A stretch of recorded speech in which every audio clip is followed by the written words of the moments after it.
भवद्भक्तजनार्तिहं तुष्टतत्त्वमन्येषु विदार्यतोन्नं स्तम्भेऽवतारस्तमनन्यलभ्यं लक्ष्मीनृसिंहं शरणं प्रपद्ये।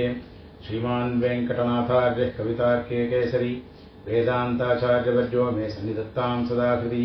विशुद्धविज्ञानगणस्वरूपं विज्ञानविश्राणबद्धदीक्षं दयानिधिं देहप्रदां शरण्यं देवं हयग्रीवमहं प्रपद्ये। गुरुभ्यस्तद्गुरुभ्यश्च नमो वाकमधीमहे वृणीमहे च तत्राद्योधम्पति जगदाम्पति। प्रपद्ये नरपद्यानां श्रद्धां गुणसम्पदां शरणं भवगीतानां शरगोपमुनीश्वरं श्रीरङ्गनाथशरगो वैदेन्द्रदृष्टं लक्ष्मीनृसिंहसरजत्करुणैकपात्रं श्रीरङ्गवीररघुराचरगोभृत्यं वेदान्तदेशिककेन्द्रमं प्रपद्ये।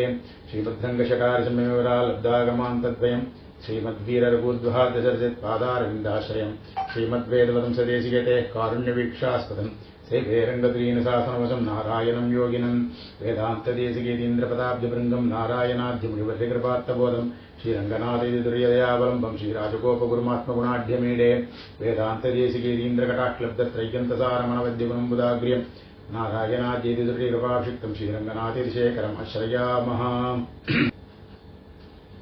शरणागति प्रभावம் அடைக்கலம் புகுவது அனைவருக்கும் விதியே அப்படிங்கிற தலைப்புல நடந்திருக்கிற இந்த தொடர் நிகழ்ச்சி இன்னைக்கு 3வது பாகம்.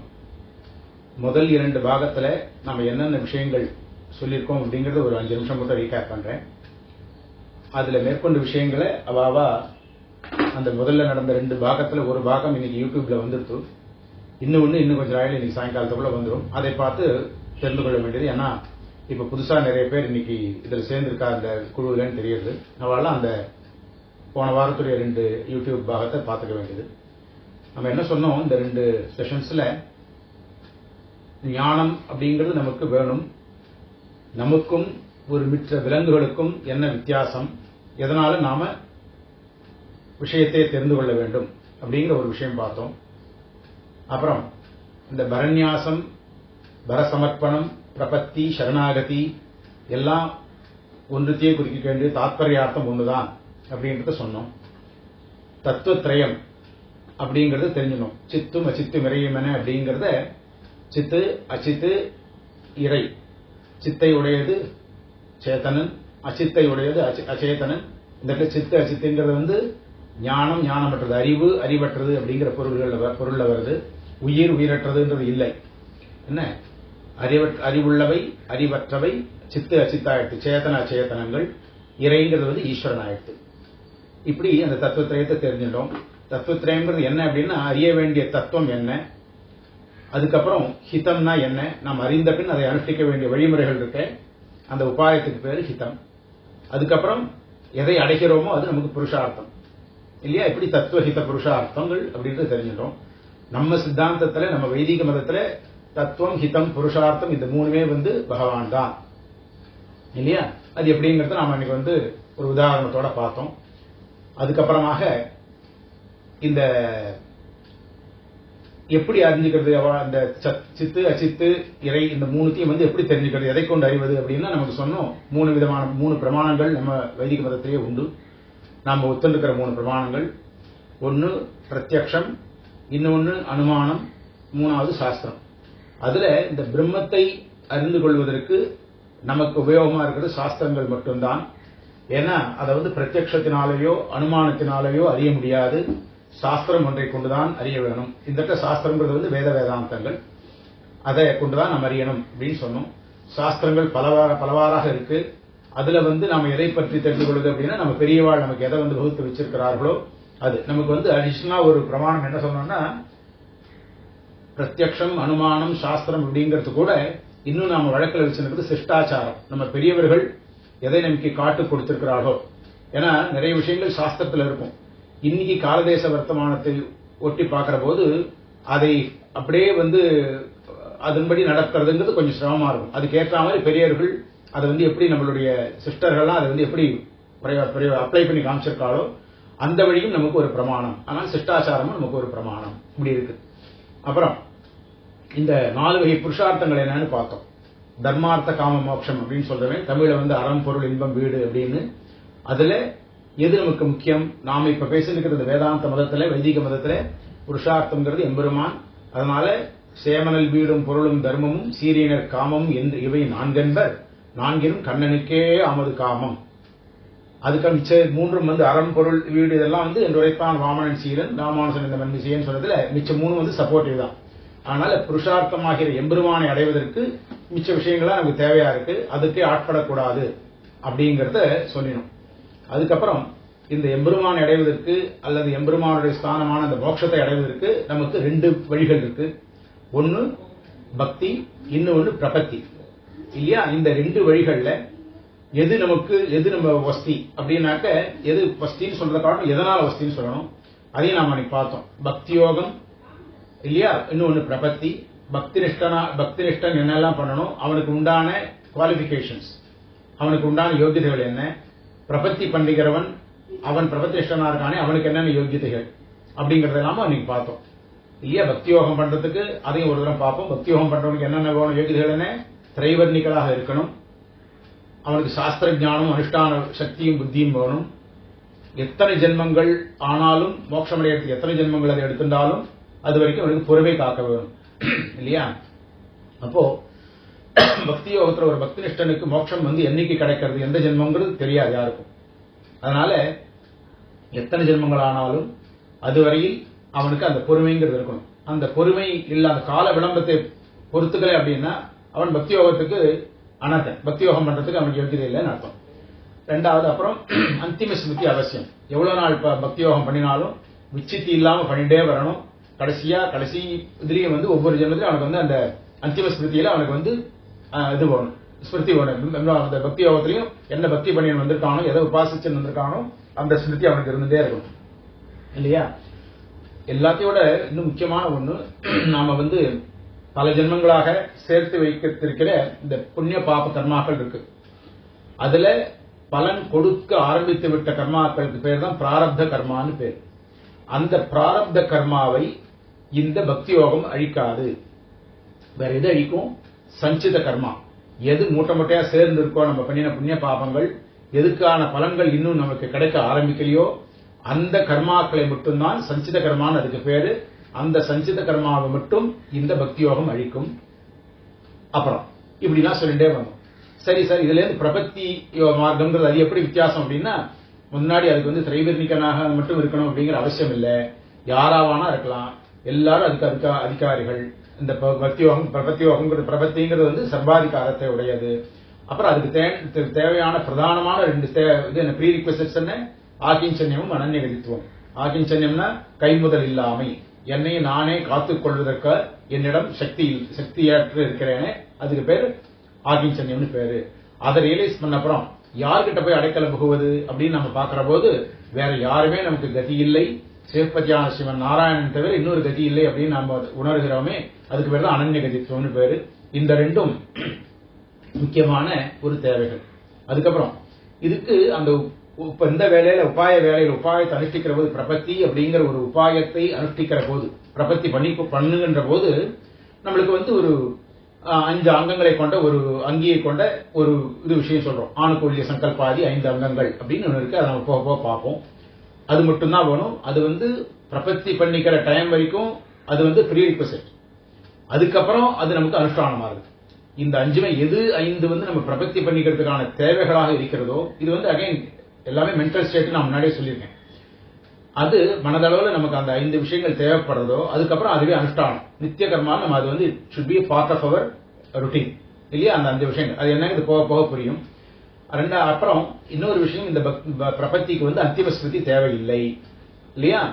பிரபன்னுடைய எந்த அளவுக்கு அவனுக்கு ஆர்த்தி இருக்கோ அதை குறித்து அவனே நாள் குறித்துக் கொள்ளலாம். மோட்சத்துக்கு எம்பெருமான் போய் பிரார்த்திக்கிற போது என்னைக்கு நம்மளுடைய மோட்சம் நமக்கு கிடைக்கணும் அப்படிங்கறத அந்த அளவு ஆர்த்தி இருந்ததுனாக்க அந்த க்ஷணமே கொடுக்கறதுக்கு பெருமாள் சித்தமா இருக்கான்.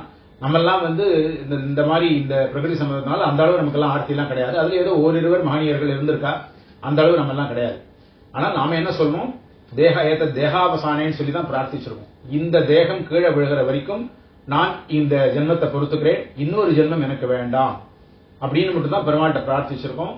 அதுக்கு பெருமாள் ஒத்துண்டு இந்த ஜென்மம் வரைக்கும் நமக்கு இருக்கிறதுக்கு உண்டான புண்ணிய பாப்பங்களை மட்டும் கர்மாக்களை வச்சுட்டு மிச்சபடி பிராரப்த கர்மாக்களையும் பலன் கொடுக்க ஆரம்பித்து விட்ட கர்மாக்களையும் அழித்து விடுகிறான்.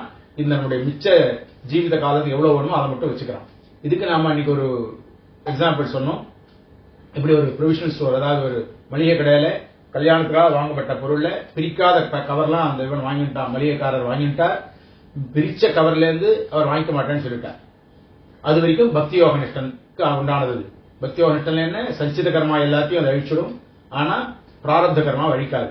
அந்த நிலைதான் அந்த பிரிக்காத கவர்கள் எல்லாம் மளிகைக்காரர் திரும்ப வாங்கிட்டான், மளிகை கடைக்காரர் வாங்கிட்டார், பிரிச்ச கவரை வாங்கிக்கல. ஆனா பிரபத்தி மார்க்கத்தில் என்ன ஆகும், பிரிச்ச கவர்ல இருந்தும் அவர் அந்த மளிகைக்காரர் வாங்கிட்டார். இந்த மாசத்துக்கு எவ்வளவு வேணுமோ நமக்கு ப்ரொவிஷன் அதை மட்டும் நமக்கு கொடுத்து வச்சுட்டு மிச்சதெல்லாம் அவரே வாங்கிக்கிறேன் அப்படின்னு ஒத்துட்டார். அத மாதிரி எம்பெருமான் பிரபத்தி பண்ணவனுக்கு பிராரப்த கர்மாக்களையும் கூட அழித்து விடுகிறான். நாம எவ்வளவு காலம் இன்னும் இங்க இருக்கோம் அப்படின்னு ஒத்துக்கிறோமோ அந்த காலத்துக்கு உண்டான புண்ணிய பாபங்களை மட்டும் வச்சு மிச்சத்தை அழிச்சுடுறான். இப்படியாக பிராரப்த கர்மாக்களையும் போக்க வல்லது இந்த பிரபத்தி மார்க்கம். அதனால இந்த பிரபத்தி மார்க்கம் நம்ம அணுகுவதற்கும் அனுஷ்டிப்பதற்கும் ரொம்ப ஈஸியானது. இப்ப இருக்கிற இந்த சிரமங்கள்ல கலிகாலத்துல பக்தி பண்றதுங்கிறது ரொம்ப சிரமம். அதுல ஒரு விச்சித்தி வந்துடும், தொடர்ந்து பண்ண முடியாது.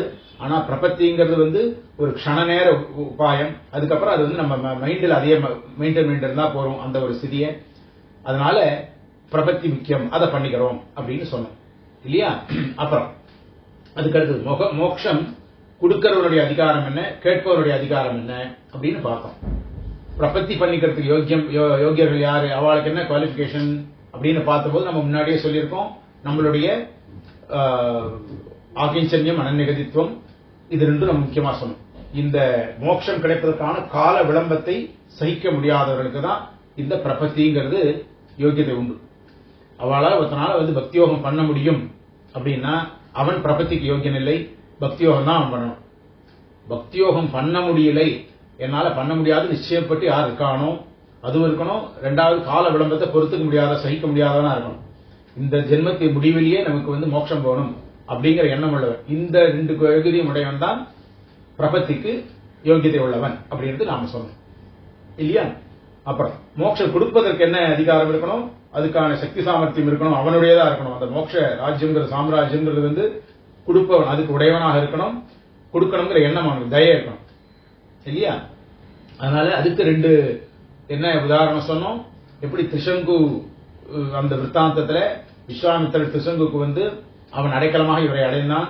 அப்போ இவர் அந்த மோட்ச கொடுக்குது, சொர்க்கம் கொடுக்கிறேன், இந்த தேகத்தோடய சொர்க்கம் போறதுக்கு உண்டானதெல்லாம் அவனை பண்ணினார், இவர் அனுப்பிச்சார். ஆனா அவன் இந்திரன் தள்ளி விட்டுட்டான். சோ அந்த இடத்துல அவன் திரிசங்கு இவர்கிட்ட பண்ணின சரணாகதி பலிக்கல, பார்ஷியலா தான் படிச்சது, முழுக்க பலிக்கல. ஏனால அங்க கொடுத்தவன் வேற, அதுக்கு விட அந்த எதை கொடுத்தாரோ கொடுக்கப்பட்ட வஸ்துக்கு உடையவர் வேற. கொடுக்கப்பட்ட வஸ்துவான சொர்க்கத்துக்கு உடையவன் எம்பெருமான், இந்த சொர்க்கத்தை எடுத்து கொடுத்தவர் விஸ்வாமித்திரர். அவரது இல்ல, அது யாரதையோ தூக்கி அவர் தூக்கி கொடுத்துட்டார். அதை உணராம, தன்னால முடியாதுன்னு தெரியாம அந்த ஒத்துண்டு அவன் பண்ணின சரணாகதிக்கு பண்ணி கொடுத்துட்டார். அது சித்திக்கலை.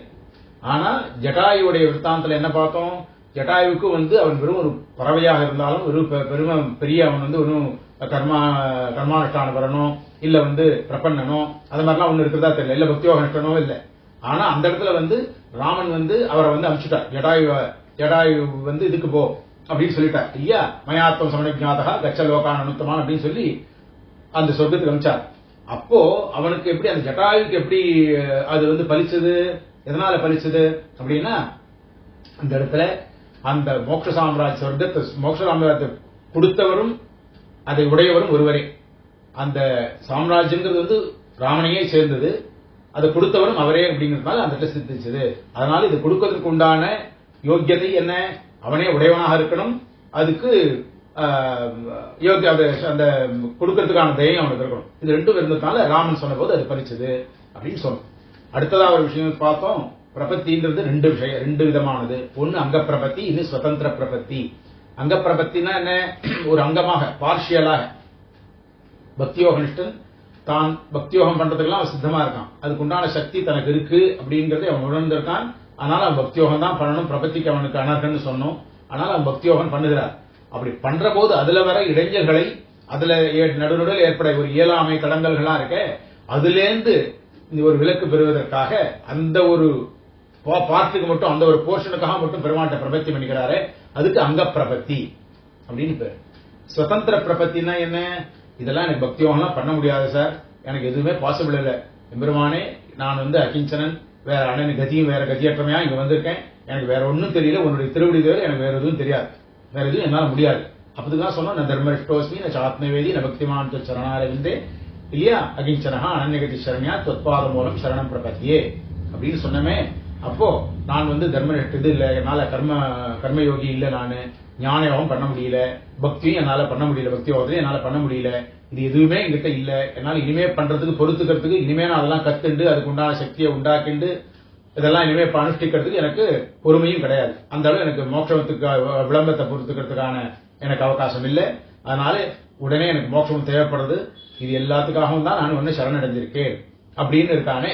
அதுக்கு சுதந்திர பிரபத்தி. இவனுக்கு எம்பெருமான் என்ன பண்றார், முன்னாடி பண்ணின அந்த அங்கப்பிரபத்தி நிஷ்டம் இருக்கானே, அந்த அங்கப்பிரபத்தி பண்ணிட்டானே, அவனுக்கு பெருமாள் என்ன பண்றார், சரி அவன் பக்தியோகம் பண்றேன் அப்படின்றான், அதுல பண்ணி வரட்டும், அதனால சந்தோஷம் தான். அதுல வர இடைஞ்சல்கள் அதுல இருந்து விலக்கு பெறுவதற்கு அவன் நம்ம கிட்ட இது பண்ணினான், பிரபத்தி பண்றான். அதனால அந்த இடைஞ்சல்களை மட்டும் அவர் நீக்கி கொடுக்கிறார்.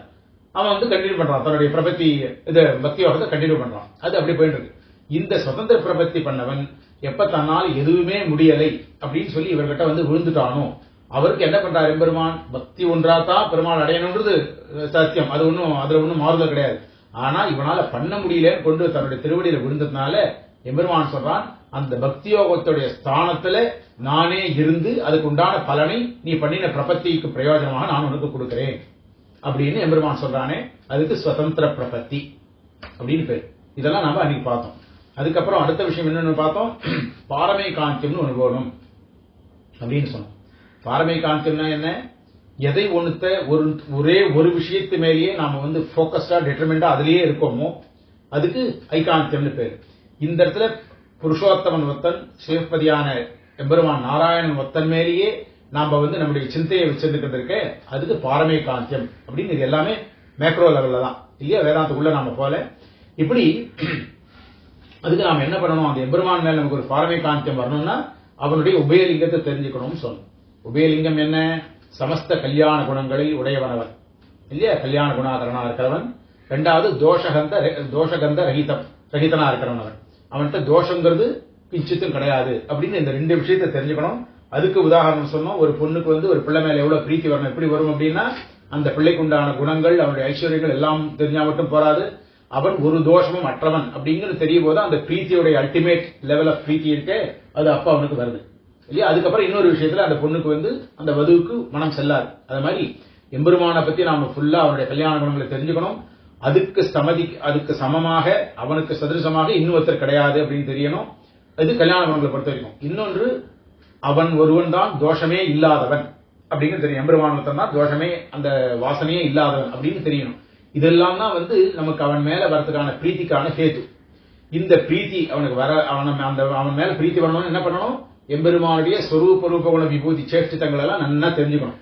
அதுக்கு தெரிஞ்சுக்கிறதுக்காக தான் இந்த மாதிரி செஷன்ஸ் இல்ல காலக்ஷேபம் பண்றது, ஒரு குருவை கிட்ட போயிட்டு அந்த கல்யாண குணங்கள் நிறைய கேட்கறது, இல்ல உபன்யாசம் கேட்கறது, இதெல்லாம் சொன்னோம் இல்லையா. அதெல்லாம் இதுக்காகத்தான் எம்பெருமானை பத்தி இன்னும் நிறைய தெரிஞ்சுட்டு அவன் மேல ஏதோ நம்ம எல்லாரும் நம்ம பேர் நம்ம பிரபத்தின்னு ஒண்ணு பண்ணிட்டோம். ஆனா பிரபத்தியை நாம முழுக்க உணர்ந்துட்டு பண்ணிட்டோமா தெரியாது. எம்பெருமான் மேல எந்த அளவுக்கு பிரீத்தி வளரணும் அப்படின்னாக்க இது மாதிரி தெரிஞ்சுட்டாதான் வளரும் இல்லையா. அதுக்குதான் சொன்னார் இளைய பெருமாள் ராமனை தன்னை அறிமுகப்படுத்திக்கிற போது அகமஸ்மியபரோ பிராதா குணைவ் தாசியம் உபாகதனான்னு சொன்னார். நான் அவருக்கு தம்பியா பிறந்துட்டேங்கிறதுக்காக மட்டும் வரல, அவனுக்கு அனுஜன், அவனுக்கு பெருமாளுக்கு அடுத்ததா பிறந்துட்டேன்னு மட்டும் நான் வரல, அவருடைய குணங்களாலே கவரப்பட்டு அதுக்கு ஆட்பட்டு நான் வந்திருக்கேன் இல்லையா. இந்த இடத்துல அந்த குணைவ் தாசியம் உபாகதகாக்கு அந்த அர்த்தத்தை நாம புரிஞ்சுக்கணும். அதனால சொன்னார் பரமாத்மனியோ ரக்தா விரக்தோ பரமாத்மனி நம்ம அன்னைக்கு பார்த்தோம். மார்பால் மனம் செழிப்ப மங்கையர் தோல் கைவிட்டு அப்படின்றது இந்த திருமால் மேல நமக்கு இவ்வளவு நமக்கு இது வரணும் அப்படின்னாக்க அவன் மேல பிரீத்தி வளர வளர அது தவிர மிச்ச விஷயங்கள் இருக்க அதுல எல்லாம் நமக்கு ஒரு விரக்தி தானே வந்துடும். இது மாதிரி நெல் வளர வளர புல் தெரியுமா போலே அப்படின்னு ஒரு இதை காமிச்சார் திருஷ்டாந்தம். ஒரு வயல்ல நெல் நிறைய வளர்றது, அப்ப நடுவுல என்ன ஆகுது, ஆரம்பத்து காலத்துல நிறைய இந்த களை தான் நிறைய வந்துட்டு இருக்காது, புல்லு நிறைய வளர்ந்துட்டு இருக்கு இல்லையா. அதை ஒருத்தர் அதுக்காக பிரயாசப்படுறதோ ஒண்ணும் இல்லை. நம்ம அது மாதிரி இப்ப நம்மளுக்கு இந்த பிரகிருதி சம்பந்தத்தினால நம்ம ஆசைப்பட்டோ ஆசைப்படாமையோ நம்மளை சுத்தி நிறைய இடைஞ்சல்களும் தோஷங்களும் சுத்தி இருக்கு. அதை நம்ம மட்டும் விளக்கணும் அப்படின்னா என்ன பண்ணணும், எப்படி அந்த வயல்ல நெல்லு போட்டு அது வளர வளர என்ன ஆகும், அதுக்கு இந்த புல்லெல்லாம் அங்கேயே இருந்துரும், இந்த அது சூரிய கிரணங்கள் இந்த நெல்லுக்கு நிறைய தேவையா இருக்குன்னா அது நல்லா வளர்ந்துட்டே இருக்கும். இந்த புல்லு மேல சூரிய கிரணங்களே படாது. அது இந்த இந்த நெல்லுடைய நிழல்னால அதுல அடிபட்டு புல்லெல்லாம் தானே மாண்டு போகும் இல்லையா? அத மாதிரி நம்மளுக்கு பகவத் பக்தி வளர வளர நம்மளுடைய தோஷங்களா நம்மள குறைஞ்சுட்டே போகும் அப்படின்னு ஒரு விஷயம் சொன்னோம். அடுத்ததா பிரதான பிரதிதந்திரம் அப்படின்ற ஒரு விஷயத்தை பத்தி பேசணும் இல்லையா? இதெல்லாம் போன வகுப்பில் நடந்தது. அதை பத்தி இப்ப நம்ம வெறும் ஒரு ரீகேப் தான் பண்ணிட்டு இருக்கோம். அதுல பிரதான பிரதிதந்திரம் ஒவ்வொரு சித்தாந்தத்துக்கும் பிரதானமாக நமக்கு இருக்கிற 3 சித்தாந்தங்கள் என்ன? 3 மதங்கள், அத்வைத, விசிஷ்டாத்வைத, துவைத, இந்த 3 மதங்கள். இந்த சீக்வன்ஸ் தான் அது வந்தது. முன்னாடி சங்கர பகவத்பாதால் அத்வைத சித்தாந்தத்தை பண்ணினார். அதுக்கு முன்னாடி பல அத்வைதிகள் இருந்திருக்கா. அது நமக்கு முக்கியமா சொல்றதுங்கிறதுனால சங்கர பகவத்பாதர் சொல்றோம். அதுக்கு முன்னாடி அதுக்கப்புறம் பாஷ்யகாரர் ஸ்ரீ ராமானுஜர் வந்தார், விசிஷ்டாத்வைதம், அதுக்கப்புறம் துவைதம் இல்லையா? இப்படி இதுல வரும்போது ஒவ்வொரு மதத்துக்கும் அவளுக்குன்னு ஒரு சில டாக்டரின்ஸ் இருக்கு. டாக்டரின் ஆர் டெனட்ஸ், கொள்கைகள் அப்படின்னு இருக்கு. அந்த சித்தாந்தத்துக்கு எது பேசிக்கோ அதெல்லாம் இருக்கு. அதுல பிரதானமான சில கொள்கைகள் இருக்கு. பிரைமரி டாக்டரின்ஸ் அதுக்கு பேரு. அந்த பிரதானமான பிரதிதந்திரம் இன்னொருத்தருக்கு இருக்காது. சில கொள்கைகள் 3 பேருக்கும் காமனா இருக்கும். அது என்ன? ஸ்ரீமன் நாராயணனே பரம்பொருள் அப்படிங்கிறது 3 பேருக்கும் பொதுவான ஒரு கொள்கை, மூவராலும் ஒப்புக்கொள்ளப்பட்ட ஒரு கொள்கை. நம்ம மட்டும் இல்ல, அத்வைத துவைத மதங்கள் கூட ஸ்ரீமன் நாராயணன் தான் பரதெய்வம்னு ஒத்துக்கிறது. அவளும் அதான் சொல்ற. அதனால இந்த 3 மதங்களுக்கும் இந்த ஒரு விஷயத்துல இது இல்ல. 3 பேருக்கு ஒரே கொள்கை தான், அது காமன். அதுக்கப்புறம் அத்வைத மதம் எடுத்துனா என்ன? இது பிரம்மசத்தியம் ஜெகத்மித்யான்னு சொல்றாலே அதை நாமெல்லாம் ஒத்துக்கல, துவைதிகள் நாமளும் ஒத்துக்கல. சோ இது அவளுடைய பிரைமரி டாக்டரின், அவளுடைய பிரதான பிரதிதந்திரம். அது மாதிரி நமக்கு இருக்கிறது என்ன? சரீர சரீரி பாவம் அப்படிங்கிறது நமக்கு உண்டான பிரைமரி டாக்டரின், அதாவது பிரதான பிரதிதந்திரம் அப்படிங்கிறது நமக்கு இருந்தது. இது வரைக்கும் புரிஞ்சது இல்லையா? இதுக்கப்புறம் நம்ம பார்த்தோம், கடைசியா நம்ம என்ன பார்த்தோம் போன வாரம்? சேஷத்துவம்னா என்ன, தாசத்துவம்னா என்ன அப்படின்னு பார்த்தோம். நாம எல்லாரும் சேஷர்கள். யாருக்கு? எம்பெருமானுக்கு. இது நாம கேட்டு பெற்றதில்லை, நம்மளுடைய பூர்வ ஜென்ம இது இருந்தால கர்மாக்களால நமக்கு இது கிடைச்சிருக்கு இல்லையா? நாம ஒண்ணு தபஸ் பண்ணல. இது எப்படி அப்படின்னா, ஒரு தந்தைக்கு அல்லது தாய்க்கு ஒரு மகன் எப்படி பிறக்கிறானோ, இந்த மகனும் இந்த அப்பா அம்மாவுக்கு பிறக்கணும்னு ஆசைப்படல, இந்த அப்பா அம்மாவும் இந்த மகன் தான் எனக்கு பிறக்கணும்னு ஆசைப்படல. ஏதோ ஒருத்தருக்கு ஒரு மகனோ மகளோ பிறந்தா, இப்போ அந்த அவ 2 பேருக்கு இருக்கிற நடுவில் இருக்கிற உறவு இருக்க ரிலேஷன்ஷிப், அந்த ரிலேஷன்ஷிப் சித்தம். இவாளால இவா கேட்டு பெற்றதோ இவாளுடைய எஃபர்ட்ஸ் அது ஒண்ணும் இல்ல இல்லையா? அப்போ இந்த அப்பா மகன்கிற உறவு இருக்க, அந்த நாள ஏற்படுற இந்த சேஷன், இந்த அப்பாக்கு அதீனமானவன், அப்பாக்கு அடங்கினவன் இந்த பிள்ளை அப்படிங்கிறது இல்லையா? அதுதான் சேஷன் பேர். அப்பா சேஷி, அப்பா அம்மா பிள்ளை சேஷன். அந்த ஒரு உறவை பொறுத்த வரைக்கும் சொல்றேன். சோ இந்த சேஷத்துவங்கிறது ப்ரீ டிஸ்டைன், ஒண்ணும் பண்ண முடியாது. நாம ஒண்ணு அதை மாத்தவே முடியாது. கோபத்துல நீ எனக்கு அப்பா இல்ல, நான் உனக்கு பிள்ளை இல்லைன்னு சொல்லிட்டாலும் அது கோபத்துல வருகிற வார்த்தைகளே தவிர இதை மாற்ற முடியாது. இது சேஷத்துவம் ஆயிடுச்சு. அப்புறம் தாசத்துவங்கிறது என்ன அப்படின்னா பாரதந்திரியத்துவம். அதாவது பாரதந்திரியம் என்ன சொல்றோம்? எம்பெருமானுக்கு தாசனாக இருப்பது, அடிமையாக இருப்பது. இதை நாம பிரயத்தனப்பட்டுதான் நாம சம்பாதிச்சுக்கணும். எப்படி அப்படின்னா, இப்படி ஒரு மகன் அப்படிங்கிற உறவு கேட்டு பெறப்பட்டதில்லை. அந்த சேஷத்துவங்கிறது அவனுக்கு நின்று போயிடுச்சு, அப்படியே அமைஞ்சதோ. ஆனா அவருக்கு பண்ற சுசுரூஷைகள்லாம் இருக்கு இல்லையா? அப்பா அம்மாவை தானே கூட வச்சு பாத்துக்கிறதா இருக்கட்டும், அவருக்கு சுசுரூஷைகள் பண்ணி சர்வீஸ் பண்ணிட்டா இருக்கட்டும், கடைசி காலம் வரைக்கும் அவர் காப்பாற்றி அவருக்கு சுசுரூஷைகள் பண்றமே, அது அவன் சம்பாதிச்சு கொள்ளுது. ஒண்ணுக்கு சம்பாதிச்சுக்கணும்னா அது சம்பாதிக்காம இருக்கிறதுக்கும் சாய்ஸ் இருக்கு. எப்படி?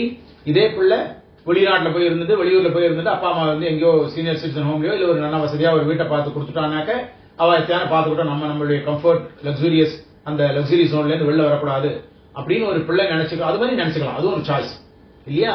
அப்படி இல்லாம இந்த அப்பா அம்மாவுக்கு நாம தான் சுசுரூஷை பண்ணணும், நாம பக்கத்துல இருந்து பாத்துக்கணும், நாம அங்க வச்சிருந்தோ இல்ல நாம அங்க போய் இருந்தோ நாம தான் பாத்துக்கணும் அப்படின்ற அந்த ஒரு தாசியத்தை, அந்த சர்வீஸ் மைண்ட் கொண்டு வரானே, சர்வீஸ் ஓரியன்ட் இதை கொண்டு வந்திருக்கா இல்லையா நிலைமைய, அது இவன் சம்பாதித்துக் கொள்ள வேண்டியது. அந்த தாசத்துவங்கிறது நாமளா சம்பாதிச்சுக்கலாம். இப்படி சேஷத்துவத்து ஒரு லட்சணம் இதுக்கு சொன்னா, சேஷத்துவங்கிறது என்ன? உனது பெருமைக்காக நானாகி இப்படிலாம் வேதாந்தத்துல சொல்ற வீட்டுல எல்லாம் மாதிரி இருக்கு. இன்னும் தாசத்துவங்கிறது உனது திருவுள்ளம் இருந்து செய்ய இருக்கை அப்படின்லாம் இருக்கு. அதாவது கைங்கரியம் பண்றது தாசத்துவம் இல்லையா? சேஷத்துவங்கிறது கைங்கரியம் பண்றதுக்கான இது ஒன்னோடது இல்லை, அதுக்கு உண்டான குவாலிபிகேஷன் இருக்கு. ஆனா பண்றையா இல்லையாங்கிறது நீ பண்ண வேண்டியது, சம்பாதிச்சுக்க வேண்டியது. ஆனா தாசனா இருக்க வேண்டியவன் கைங்கரியம்லாம் பண்ணாதான் அவன் தாசன் இல்லையா? நான் ஒரு தாசன் ஒத்துக்கணும், ஆனா நான் எதுவும் பண்ண மாட்டேன் அப்படின்னா கிடையாது இல்லையா? ஒரு சர்வெண்ட், எம்ப்ளாயி அண்ட் சர்வெண்ட் இருக்கானாக்க அந்த சர்வெண்ட்ங்கிறவன் அவனுக்கு சர்வீஸ் பண்ணாதான் அவன் சர்வெண்ட். ஆனா சன்னுங்கிறவன் சர்வீஸ் பண்ணணுங்கிறது இல்லை, சர்வீஸ் பண்ணாட்டாலும் அவன் சன் தான். இது புரிஞ்சுதா? ஆனா ஒரு சர்வெண்டோ எம்ப்ளாயி அப்படின்றது, எம்ப்ளாயர் எம்ப்ளாயி ரிலேஷன்ஷிப் எப்படி கிடைக்கிறது? அந்த எம்ப்ளாயிங்கிறவன் அந்த கம்பெனிக்கு உழைச்சாதான் அவன் எம்ப்ளாயி. ஆனா அந்த பாஸுடைய அந்த எம்டியுடைய சன் இருக்கானே அவன் இது சம்பாதிக்க வேண்டாம். சன்னுங்கிறது முன்னாடியே இருக்குது. அந்த சன்னே எம்ப்ளாயியாவும் இருக்கலாம். அவனே அந்த கம்பெனியில சேர்ந்து அப்பாவுக்கு எல்லா ஹெல்ப்பும் பண்ணிட்டு தான் அவருக்கு அடிமையா இருக்கானே, தாசனா இருக்கானே, அது சம்பாதிச்சுக்க வேண்டியது. இப்படி நம்ம எல்லாம் சொல்லிட்டே வந்தோம். இந்த சேஷத்துவ லட்சணம்னு ரொம்ப முக்கியமான நம்ம சித்தாந்தத்துல என்ன சொன்னோம்? இந்த சேஷத்துவ சேஷசேஷி இந்த ரிலேஷன்ஷிப் இருக்க. இப்ப என்ன புரிஞ்சணும்னா நாம எல்லாரும் சேஷர்கள், சேஷிங்கிறவன் ஒருத்தன் எம்பெருமான் ஒருத்தன் தான். இந்த சேஷி ஏன் மிச்சவாள்லாம் இருக்கக்கூடாது? இருக்கலாம். அது ஷார்ட் டேர்ம்ல. இப்போ ஒரு கார் இருக்கு, அது அச்சேதம் தான். அந்த அச்சேதமான கார் அந்த ஓட்டுறமே அந்த ஓனர் இருக்கானே அவனுக்கு அது சேஷன், சேஷ வஸ்து. அந்த காரை பொறுத்த வரைக்கும் காருக்கு அந்த ஓனர் சேஷி. இது மாதிரி ஒவ்வொரு விஷயத்திலும் இருக்கு. ஆனா இது ஒரு டெம்பரரி பீரியட், ஒரு லிமிடெட் பீரியட்ல இருக்கும். அந்த கார் எங்கிட்ட இருக்கிற வரைக்கும் அந்த காருக்கு நான் சேஷி, எனக்கு அந்த கார் சேஷன் இல்லையா? இது மாதிரி அந்தந்த பொருள் நம்ம கிட்ட இருக்கிற வரைக்கும் அல்லது நாம் அந்த பொருளை வச்சிருக்கிற வரைக்கும் தான் இது சேஷ சேஷி சம்பந்தம்ங்கிறது நடக்கும். இது அச்சேதனத்துக்கும் சேஷத்துக்கும் இருக்கலாம். அதே ஒரு ரெண்டு பேரும் சேஷனா இருந்துட்டான்னு வச்சுக்கோங்க, சேத்தனா இருந்துட்டான்னு வச்சுக்கோங்க. அவா ரெண்டு பேருக்குள்ள வரும்போது என்ன, ஒன்னு சுவாமி ஒன்னு தாசன், இப்படி இந்த மாதிரி ஒரு வியாபாரத்தி எல்லாம் வரும். எல்லா காலத்திலையும் நாம் சேஷனா இருக்கோம், நமக்கு சேஷியா இருக்கு. நம்ம யாருக்கு சேஷனா இருக்கோம்? எல்லா காலத்திலையும் எப்பவுமே நாம சேஷனா இருக்கிறதுங்கிறது எம்பெருமானுக்கு தான். எல்லா காலத்திலையும் சேஷியா இருக்கவன், எல்லாத்துக்கும் சேஷியா இருக்கிறவன் அந்த எம்பெருமான் சேப்பதிவத்தம் தான் இல்லையா? இப்படி சேஷன் சொல்லிட்டே வந்தோம். அதுக்கு ஒரு லட்சணம் சொல்றா வேதாந்தத்தில். அதை புரியாட்டா பரவாயில்ல, ஒன்றும் தப்பு இல்லை. பரகத அதிசயாதான இச்சையா உபாதேயத்துவமேவ எஸ்ய ஸ்வரூபம் சஹா சேஷா பரஸ்ட சேஷி அப்படின்னு ஒரு லட்சணம் இருக்கு. அதெல்லாம் இப்போ சீபாஷ காலக்ஷேபம் பண்ற போது அது புரிஞ்சுனா போறோம். இப்ப வேண்டாம், புரியாட்டா மறந்துருக்கும். அதாவது இது சிம்பிளா சொல்லணும்னா, எந்த ஒன்றின் பொருட்டு அல்லது எவர் பொருட்டு நாம ஒரு வேலையை பண்றோமோ அந்த பொருட்டுன்னு இருக்கு இல்லையா, அது யாருக்காகவோ அவர் தான் சேஷி. இந்த கார் எனது உபயோகத்தின் பொருட்டு இருக்கு. அப்ப இதுல யார் சேஷி? நான் சேஷி, அந்த கார் சேஷன். எந்த ஒரு திரும்ப சொல்றேன், யாருக்காக அல்லது எவர் பொருட்டு ஒரு காரியம் நடக்கிறதோ அந்த யார் பொருட்டுன்னு ஒண்ணு இருக்கு இல்லையா, அந்த முதல்ல சொன்ன யார் தான் சேஷி. யார் அந்த காரியத்தை பண்றாளோ அவன் சேஷன் இல்லையா? இப்ப நாம எல்லாம் ஜீவாத்மாக்கெல்லாம் இருக்கு. நாம யாருடைய சந்தோஷத்துக்காக இந்த வேலையை எல்லாத்தையும் பண்றோம்? இதுல யாருக்கு முதல் பிரதானமான சந்தோஷம் யார் அடையறா? திருப்தி, எம்பெருமான். அப்ப யார் சேஷி? அந்த எம்பெருமானின் பொருட்டு நாம இதெல்லாம் பண்றதுனால எம்பெருமான் சேஷி, இதெல்லாம் பண்ணுகிற நாம் சேஷர்கள் இல்லையா? இதுதான் ஒரு லட்சணம் சிம்பிளா. இப்ப இது எதுல தெரியுது? இப்போ பிரணவத்தை சொல்லி நாராயணாயன்னு சொல்றமே, நமோ நாராயணாயன்னு சொல்றோம், முன்னாடி பிரணவத்தை சொல்றமே, அதுல இந்த நாராயணாய அப்படின்னு இருக்குல்ல, ஆய சப்தம் இருக்கு இல்லையா, சதுர்த்தி. இதை சொல்றது நாராயணன் பொருட்டு, கேசவாயனமான கேசவனின் பொருட்டு, வாசுதேவாயன வாசுதேவனின் பொருட்டு. இப்படி யாருடைய பொருட்டு, எவர் ஒருவருடைய பொருட்டு அப்படின்னு சொல்றோமோ அந்த எவர் தான் சேஷி. யார் பண்றாளோ அந்த காரியத்தை அவர் சேஷன். இதை புரிஞ்சுக்கணும். இந்த லட்சணம்னு சொல்ற போது ஒரு விஷயம் சொல்லணும். இது இப்போ பிரசங்காத்து சொல்றேன். இது மறந்து விட்டாக்க உடனே புரியாட்டா ஒன்னும் தப்பு இல்லை. ஆனா இந்த சீரியல் தொடர் நிகழ்ச்சி இருக்க, இந்த சரணாகதியை பத்தி தெரிஞ்சுக்கிற போது அது சம்பந்தமான அது தொடர்புடைய பல விஷயங்களை தெரிஞ்சுக்கிறோம். அதுக்கான ஒரு இது வாய்ப்பு நமக்கு கிடைச்சிருக்கிறதுனால இந்த மாதிரி விஷயங்கள் சொல்றோம். இது நல்லா புரியாட்டாலோ ரிஜிஸ்டர் ஆகாட்டாலோ ஒன்னும் கவலை இல்லை. நம்ம இன்னும் மேல சொல்லிட்டே இருக்கோம். லட்சணம்னு ஒண்ணு சொன்னோம். இந்த இடத்துல சேஷத்துவ லட்சணம், இது சேஷிக்கு இப்படி இருந்தா லட்சணம் அப்படின்னா சொன்னோம் இல்லையா? இந்த லட்சணம்னா என்ன அப்படின்னா, ஒன்னுத்தை எது டிஃபைன் பண்றதோ அல்லது இங்கிலீஷ்ல யுனிக் அட்ரிபியூட் இருக்கு இல்லையா, அந்த யுனிக் அட்ரிபியூட்டுக்கு பேர் தான் லட்சணம்னு பேர். தமிழ சொல்லணும்னா அசாதாரணமான பண்பு. ஒரு பொருளுக்கு ஒரு பொருளை இன்னதென்று இப்படிதான் அப்படின்னு அறியணும். இதுதான் இந்த பொருள். இந்த பொருளை பத்தி அறியணும் அப்படின்னா அதை அறிவதற்கு உண்டான ஒரு வரையறை இருக்குல்ல, டெபினிஷன், அது லட்சணம் இல்லையா? இப்போ இந்த ஸ்கிரீன் இருக்கு. சின்னதா ஒரு ஸ்கிரீன் இருக்கு, ஒரு பொட்டி மாதிரி ஒரு எதுக்கு லேப்டாப் இருக்கு, அது நீங்க எல்லாம் இந்த மீட்டிங்ல வந்திருக்கீங்க. அப்ப இந்த மாதிரி லட்சணங்களை கொண்டது பேர் லேப்டாப். இதே இன்னும் சின்னதா கையடக்கமா இருந்தா அதுக்கு பேர் மொபைல்னு பேரு. இத மாதிரி ஒன்று ஒரு லட்சணம் இருக்கு. இந்த லட்சணம் ஒன்றுக்கு சொல்லணும்னா அந்த லட்சணமானது எதை ஒரு டெபினிஷன், லட்சணம்னா டெபினிஷன் வச்சுக்கோங்க, டிஃபைன் பண்றதுக்கு பேர் டெபினிஷன் இல்லையா. அந்த டெபினிஷன் ஆனது 3 வரையறைக்குள்ள கட்டுப்பட்டு இருக்கணும். எப்படின்னா இப்போ ஒரு விஷயம் சொல்றோம், அதிவியாப்தி, அவ்வியாப்தி, அசம்பவம் 3 விஷயத்தை காதுல வாங்கிக்கணும். ஒரு விஷயத்தை பத்தி நாம ஒரு டெபினிஷன் டிஃபைன் பண்றோம்னா அந்த சேம் டெபினிஷன் ஆனது இன்னொரு பொருளுக்கும் பொருந்திடக்கூடாது. இதை இன்னும் விளக்குறேன், இப்ப கன்ஃபியூஸ் ஆனா பரவாயில்ல. அது மாதிரி அவ்வியாப்தி, இதே ஜாதியில இருக்கிற இன்னொரு பொருளுக்கு பொருந்தாமே இருந்துடக்கூடாது இல்லையா. 3வது அசம்பவம், இந்த மாதிரி நாம சொல்ற மாதிரி டெபினிஷன் எதுக்குமே பொருந்தாம இருந்துடக்கூடாது. இந்த 3 வரையறைகள் இருக்கு. இப்ப இதை கொஞ்சம் விளக்குவோம். என்னன்னா ஒரு பசு இருக்கு இல்லையா, கவ். அந்த பசுவை டிஃபைன் பண்ணணும். ஒருத்தருக்கு எனக்கு பசுனா யாருன்னே தெரியாது, பசுனா என்னதுன்னே தெரியாது. பசுன்னு ஏதோ ஒரு பேர் கேள்விப்பட்டிருக்கேன், ஆனா எது பசு, எப்படி இருக்கும், எதுவுமே தெரியாது. ஆனா அந்த பசு தெரிஞ்சுக்கிறதுக்கு என்ன பண்றார், ஒருத்தர் ஒரு டெபினிஷன் கொடுக்கிறார். 4 கால்களை உடையது பசு அப்படின்னு சொல்லிட்டார். அது சரியான லட்சணமா, சரியான டெபினிஷனா? ஏன், அது இன்னும் மிச்ச விலங்குகளுக்கும் அதே 4 கால் இருக்கு இல்லையா. அதனால 4 கால் எதுக்கெல்லாம் இருக்கோ அதெல்லாம் பசு நினைச்சுருவோம். அப்போ இல்ல 2 கொம்பை உடையது பசு அப்படின்னு சொன்னேன்னு வச்சுக்கோங்க, அதுவும் பொருந்தாது. ஏன்னா 2 கொம்பை உடையது எத்தனையோ இருக்கு, எல்லாமே பசு இல்லை. அப்போ இதுக்கு பேர் என்ன, இந்த இது இருக்கு அதிவியாப்தி, அதிகமா வியாப்தியா, வியாப்தினாக்க பரவி இருக்கிறது, பரவிடுறது. இது நான் சொன்ன இந்த லட்சணம் டெபினிஷன் ஆனது மிச்ச வஸ்துக்கள் மேலேயும் எதை நான் சொல்ல, இது லட்சியமோ, லட்சியம்ங்கிறது பசுவை தெரிஞ்சுக்கிறது லட்சியம். இந்த பசு தவிர மிச்ச பொருட்கள் மேலேயும் இந்த நான் சொன்ன டெபினிஷன் போய் பொருந்தறதுனால பசுன்றது எது எல்லாமே பசு நினைச்சு தப்பா போயிடும்.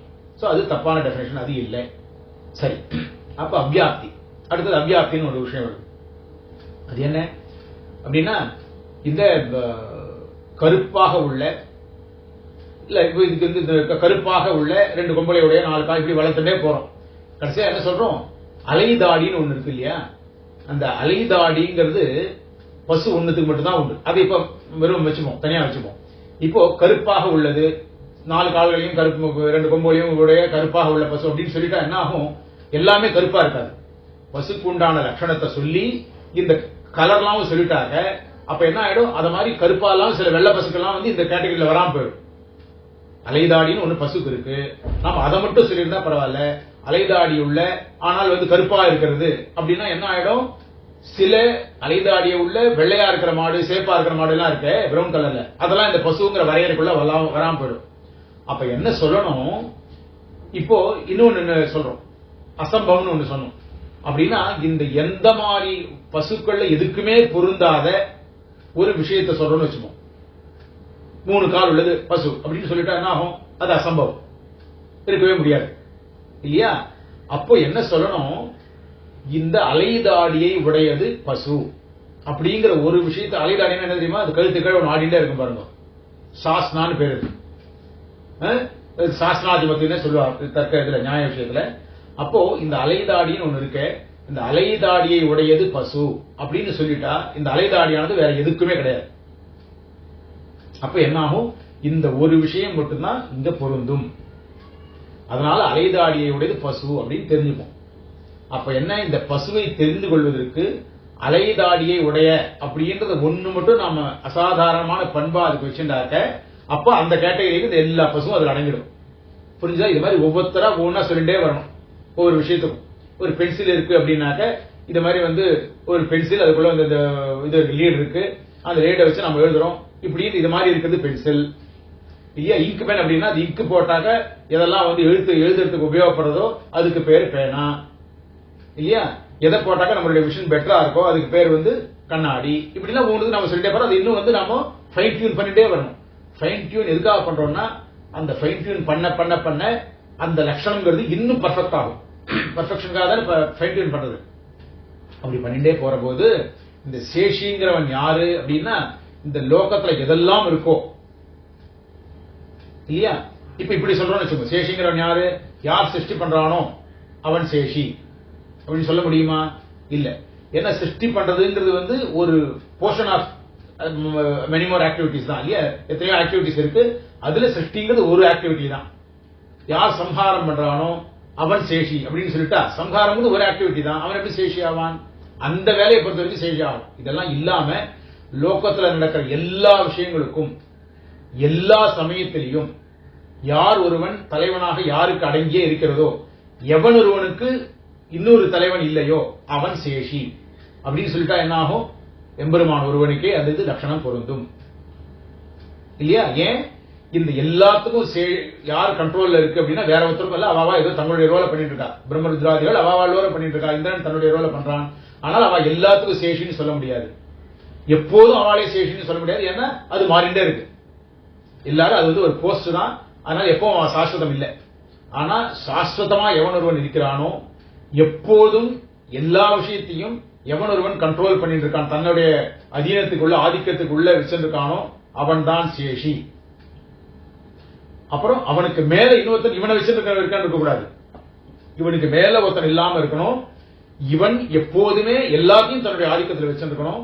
அப்படி இருக்கிறவன் தான் சேஷின்னா அது யாருக்கு பொருந்தும்? அந்த லட்சணம் எம்பெருமான் ஒருவனுக்கே பொருந்தும். அந்த எம்பெருமானின் பொருட்டு யாரெல்லாம் நாமெல்லாம் இருக்கமோ, நம்ம எல்லாமே சேதனாத்மாக இந்த எல்லா விஷயமுமே இந்த பிரகிருதி உட்பட எல்லாமே அவனுக்கு சேஷம்தான். இப்ப புரிஞ்சா இது வரைக்கும்? அந்த அத்தியாப்தி அதிவியாப்தி அசம்பவம் அந்த லட்சணங்கள்லாம் பொருந்தாட்டா போயிட்டு போறது, பிரியாட்ட உடனே பிரியாட்டா போயிட்டு போறது. பட் எதனால சேஷிங்கிறது சித்திக்கிறது எம்பெருமானுக்குன்றதுக்காக சொல்ல வந்த எக்ஸாம்பிள்ஸ் தான் அதெல்லாம், பசு திருஷ்டாந்தெல்லாம். சரி, இப்போ சொல்லிட்டோம்.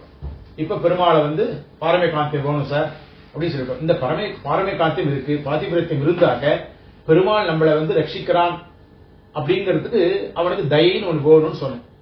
அதுக்கு எங்க நிரூபணம் அப்படின்னு ஒரு கேள்வி வருது. இப்ப நாம சொல்ற விஷயங்கள்லாம் இந்த காலக்ஷேபமாக இல்லாதனால இந்த சீக்வன்ஸ் கொஞ்சம் மேல பின்ன இருக்கும். அந்தந்த சமயம் வரும்போது கான்டெக்ட்ல அதாவது சொல்லிடுறது இல்லையா? அப்புறம் நம்ம சீக்வன்ஸை பார்த்துக்கலாம். இப்போ ஒரு பக்தன் இருக்கான், ஒரு பிரபன்னன் இருக்கான்னு வச்சுக்கோங்க. அவனை காப்பாத்துறதுக்கு எம்பெருமாளுக்கு தயை இருக்கா இல்லையா அப்படிங்கிறது எப்படி தெரியும்? இதெல்லாம நாம தெரிஞ்சுக்கிட்டு சாஸ்திரங்கள் தான் நம்ம சொல்லி தந்துட்டு இருக்கோம் இல்லையா? நம்ம பிரத்யட்சமா நம்ம ரியலைஸ் பண்றோமோ இல்லையோ, ஆனா நிறைய விற்த்தாந்தங்கள் நம்ம பார்த்துட்டே வரும். நம்மளுக்கு தெரியவா அப்பப்ப சொல்லி வச்சுட்டே இருக்கா. எம்பெருமானும் பிராட்டியுமாக போட்டி போட்டு திவ்ய தம்பதிகள் தன்னுடைய பக்த லட்சணத்துக்காக போட்டி போடுறா. எங்க சார் இருக்கு அப்படி இப்படின்னா இல்லையா? இது எல்லாருக்கும் இது வரைக்கும் நம்ம சொல்லி வந்ததெல்லாம் எம்பெருமான் பெருமாளை மட்டும் சொல்றோம். ஆனா அதையும் விட ஒருபடி வசதியா பிராட்டியுடைய கிருப்பையை சொல்லிட்டு வரோம் இல்லையா? அது நிறைய சாஸ்திரங்கள்ல, நிறைய ஸ்தோத்திர பாடங்கள்லயோ, நிறைய கிரந்தங்கள்ல இதை பத்தி பெரியவாள்லாம் அனுபவிச்சு எழுதி வச்சிருக்கா. உதாரணம் சொன்னோம்னா பட்டர் ஸ்ரீகுணரத்ன கோஷத்துல சொன்னார், மாதர் மைதி ராட்சசி ஸ்வயி ததைவார்தாபராதா ரக்ஷந்தியா பவனாத்மஜா லகுதரா ராமஸ்ய கோஷ்டி கிருதா காகம் தஞ்ச விபீஷணம் சரணம் இத்யுக்தி க்ஷமௌ ரக்ஷதா அப்படின்னு சொல்லி வந்தார். இப்போ பிராட்டியுடைய புருஷகாரம் எப்படி இருக்கு அப்படிங்கிறது இதுல காமிச்சார். இந்த இடத்துல என்ன சொன்னார்? அம்மா பெரிய பிராட்டியை மாதர் மைத்திரியின் இது பண்றார், சம்போதனம் பண்றார். சொல்லி என்ன பண்ணா பிராட்டி, ராட்சசிகள் அவளை சுத்தி அவ்வளவு கொடுமை பண்ணா இல்லையா அசோகவனத்துல. அப்ப திரிஜட்டான்னு ஒத்தி இந்த ராட்சசிகளுக்காக அவள் சரணாகதி பண்ணினான். திரிஜட்டா சரஸ்வதி இது சரணாகதி நம்ம பார்க்க போறோம் கொஞ்ச நாள் கழிச்சு. அந்த திரிஜட்ட பண்ணின சரணாகதியையே அந்த ராட்சசிகள் பண்ணதாக தான் ஏற்றுக்கொண்டு அவர்களை ரட்சித்தாள். ஆனா ராமன் என்ன பண்ணினார்? தவாஸ்மி சரணா இவர் சகிருதேவ பிரபன்னாய தவாஸ்மி திச்சை யாசத்தேன்னு சொன்னாரே, தவாஸ்மி நான் உன்னோடு சேர்ந்தவன், உன்னை அடைக்கலமாக அடைந்தேன் அப்படின்னு சொன்னாக்க அவனை எல்லா இதுல இருந்து நான் அவனை நிவர்த்தி இது பண்றேன், காப்பாத்துறேன் இல்லையா? அபயம் சர்வபூதேபியா ததாமேதத் பிரதமன்னு சொன்னார். இப்போ அதை கம்பேர் பண்ற போது இந்த இடத்துல இந்த ராட்சசிகள்லாம் இவள்கிட்ட சரணாகதி பண்ணல. யாருக்கிட்ட? ஸ்ரீ பிராட்டி கிட்ட. அப்போ அவளுக்காக அந்த ராட்சசிகளுக்காக இந்த பிராட்டி கிட்ட திரிஜடைன்னு ஒத்தி பண்ணா இல்லையா, அதையே ஏத்துட்டு இவள் அந்த ராட்சசிகளை ரட்சித்தாள். அப்போ பிராட்டியுடைய பெருமை புரியுது. அதோட மட்டும் இல்ல, பெருமாள் சரி இது பெருமாளுக்கு பிடிக்காட்டா என்ன பண்றது? ஏன்னா பெருமாளும் பிராட்டி நம்ம சித்தாந்தத்துல பெருமாளும் பிராட்டி ரெண்டு பேரும் சேர்ந்துதான் நமக்கு ஜெகத் ரட்சணத்தும் ஜெகத் காரணத்தும் அவள் தான், ரெண்டு பேரும் சேர்ந்துதான் பெருமாள் தனியாவோ பிராட்டி தனியாவோ இல்ல. அப்போ இவ பண்ண காரியம் பெருமாளுக்கு பிடிக்காட்டா என்ன பண்றது இல்லையா? டிஃபரன்ஸ் ஆஃப் ஒப்பீனியன் வந்துடும், மிஸ் அண்டர்ஸ்டாண்டிங் வந்துடும் அதுல ரெண்டு பேருக்கு நடுவில். அது இல்லை. ஏன்னா பெருமாள் பண்ற ஒவ்வொரு காரியத்திலையும் என்ன பண்றாராம், யஸ்யா வீக்ஷ்ய முகம் தது இங்கித பராதீனோ விதர்த்தே கிளம் அப்படின்னா ஆழ்வான் ஸ்ரீஸ்தவத்துல. யாருடைய முகத்துடைய அந்த இங்கிதம் தெரிந்து தது இங்கித பராதீனாக இருந்து பெருமாள் எல்லாத்தையும் பண்றார். எதெல்லாம் பண்றார்? ஸ்வஸ்தி ஸ்ரீஹி திசதாத் அசேஷ ஜெகதாம் சர்கோபசர்கஸ்திதீஹி ஸ்வர்க்கம் துர்கதிம் ஆபவர்கிக பதம் சர்வஞ்ச குர்வன் ஹரிஹி. ஹரிஹி என்ன பண்றான்? சர்க்க உபசர்க ஸ்திதி, சிருஷ்டி ஸ்திதி லயம், அகில புவன ஜென்ம ஸ்தேம பங்காதி லீலே சொன்னார் இல்லையா? இதெல்லாம் லீலையா பண்றான்னு இருக்கட்டும். அதனால இந்த ஒன்று படைத்தல், காத்தல், அழித்தல், இந்த மூணு அதோட மட்டும் இல்ல, அந்த மூணுத்தோட பல நிலைகள் இருக்கு இல்லையா? ஸ்வர்க்கம், துர்கதி, ஆபவர்கிக பதம் இல்லையா, அபவர்க்கம், இதெல்லாம் இருக்கு. இந்த சர்வஞ்ச குர்வன் ஹரி, எல்லாத்தையும் ஹரி பண்றான். எப்படி பண்றான்? யஸ்யா வீக்ஷ்ய முகம் தது இங்கித பராதீனா விதக்தே கிளம். ஒரு சேஷம் துளி கூட இல்லாம இந்த இதுக்கு மட்டும் அவளுடைய அப்ரூவல் கேட்டான், இன்னொருத்துக்கு இல்லன்னு இல்லை. அப்ரூவல் கேட்கறதுன்னு இல்லை, அவருடைய கண் அசைவ இங்கிதமா அதையே தனக்கு குழுவா இருக்கு, அதுக்கு ஏற்ற மாதிரி பண்ணுகிறானாம் எம்பெருமான் இல்லையா? இப்படி அவளுக்குள்ள போட்டி போட்டு ரட்சிக்கிறாள் நம்மள அப்படின்னா. இத இந்த புராணங்கள் இதுல சொல்லணும்னா சிவன் பாகத்துல சொன்னார். குச்சேலருக்கு அங்க இருந்து கண்ணனை பாக்குறதுக்கு வரார். குச்சேல கதனை எல்லாருக்கும் தெரியும் இல்லையா? அந்த ஒரு அவங்க எல்லாருக்கும் தெரியும். குச்சேலன் பரம ஏழையா இருந்தார். அதனால ஆம்பியா தங்கி போய் உங்க பால்ய செய்வனாச்சே, கண்ணன் அங்க பெரிய ராஜ்யம் நடத்திருக்கானே, அங்க போய் அவனை பார்த்துட்டு வாங்கோ அப்படின்னார். இவர் தங்கி தான் போனார். போய் என்ன இருந்தாலும் முன்னாடியே சொன்னோம், ஒத்தாசன்னு கேட்க நம்ம சதசமா இருக்கிற வரைக்கும் ஃப்ரெண்ட்ஷிப் நன்னா தான் இருக்கும். கொஞ்சம் ஹெல்ப்னு கொஞ்சம் கேட்க போயிட்டா வேற மாதிரி தான் ஆகும் இல்லையா? அடுத்த வரும்போது கொஞ்சம் தான் இல்லைன்னு சொல்லிடுவான், சொல்லிடுவான் இல்லையா? அப்படி அத மாதிரி ஏதாவது நினைச்சுட்டு போறானே அப்படின்னு ஒரு சங்கோச்சம் இருக்கு. நம்ம அவன்கிட்ட போய் உதவின்னு கேட்கணுமா அப்படின்னு ஒரு சங்கோச்சத்தோடய போறார். அங்க போனாக்க இவர் நுழைஞ்ச உடனே கண்ணன் இவரை கட்டி இது பண்ணிட்டு அணைச்சுண்டு இவர் உடனே அவருக்கு தன்னுடைய கட்டில தானும் பிராட்டியுமே எழுந்துள்ளி இருக்கிற அந்த கட்டில இந்த குச்சேலனை உட்காத்தி வச்சு அவனுக்கு தானும் பிராட்டியுமா சேர்ந்து அவனுக்கு பாத பூஜை பண்ணி காலை கழுவி அந்த புரோஷிச்சுண்டு அவனுக்கு அந்த எல்லா ஆதித்யங்கள்லாம் பண்ணி அவனுக்கு நிறைய பஞ்சபக்ஷ பரமானங்கள்லாம் கொடுத்து அவனை உபச்சரித்து கட்டில உட்காந்து பேசினது. எவ்வளவு நாள் ஆச்சுடா அவனை பார்த்து, நம்ம எல்லாம் இப்படி பழகணும், இப்படி நம்ம பழகணும், இன்னைக்கு சாத்தியம் இருக்கிறது இப்படி அப்படியே ஏதோ பேசிட்டு இருக்கா. பேசினோட நடுவில் கண்ணன் என்ன பண்றாரு? சார் எல்லாம் இருக்கட்டும், மன்னி எனக்கு ஏதாவது கொடுத்து வச்சிருப்பாளே, கொடுக்காமலாம் இருக்க மாட்டாளே, ஏதாவது கொடுத்து வச்சிருவாளே, நீ மறந்துட்டியா கொடுக்கறதுக்கு. இவன் என்ன பண்ணிருக்கான்? அந்த இவனுடைய தேவிகள் குச்சேலனுடைய ஆண்டியா ஒரு பழைய கிழிஞ்ச துணியில புடவை தலைப்புல துணி அவுல இருந்தது, அதை அந்த அவுல இது பண்ணி ஊதி அந்த அவுல் கொஞ்சம் ஒரு பிடி கொடுத்து வச்சிருக்கான். அவ்வளவுதான் அவ கொடுத்து வச்சிருந்தது கண்ணனுக்காக. இவனுக்கு சங்கோஜம். அது முன்னாடியே ஏதாவது வந்தவனே கொடுத்திருந்தாலும் அதான ஆயிருக்கும்.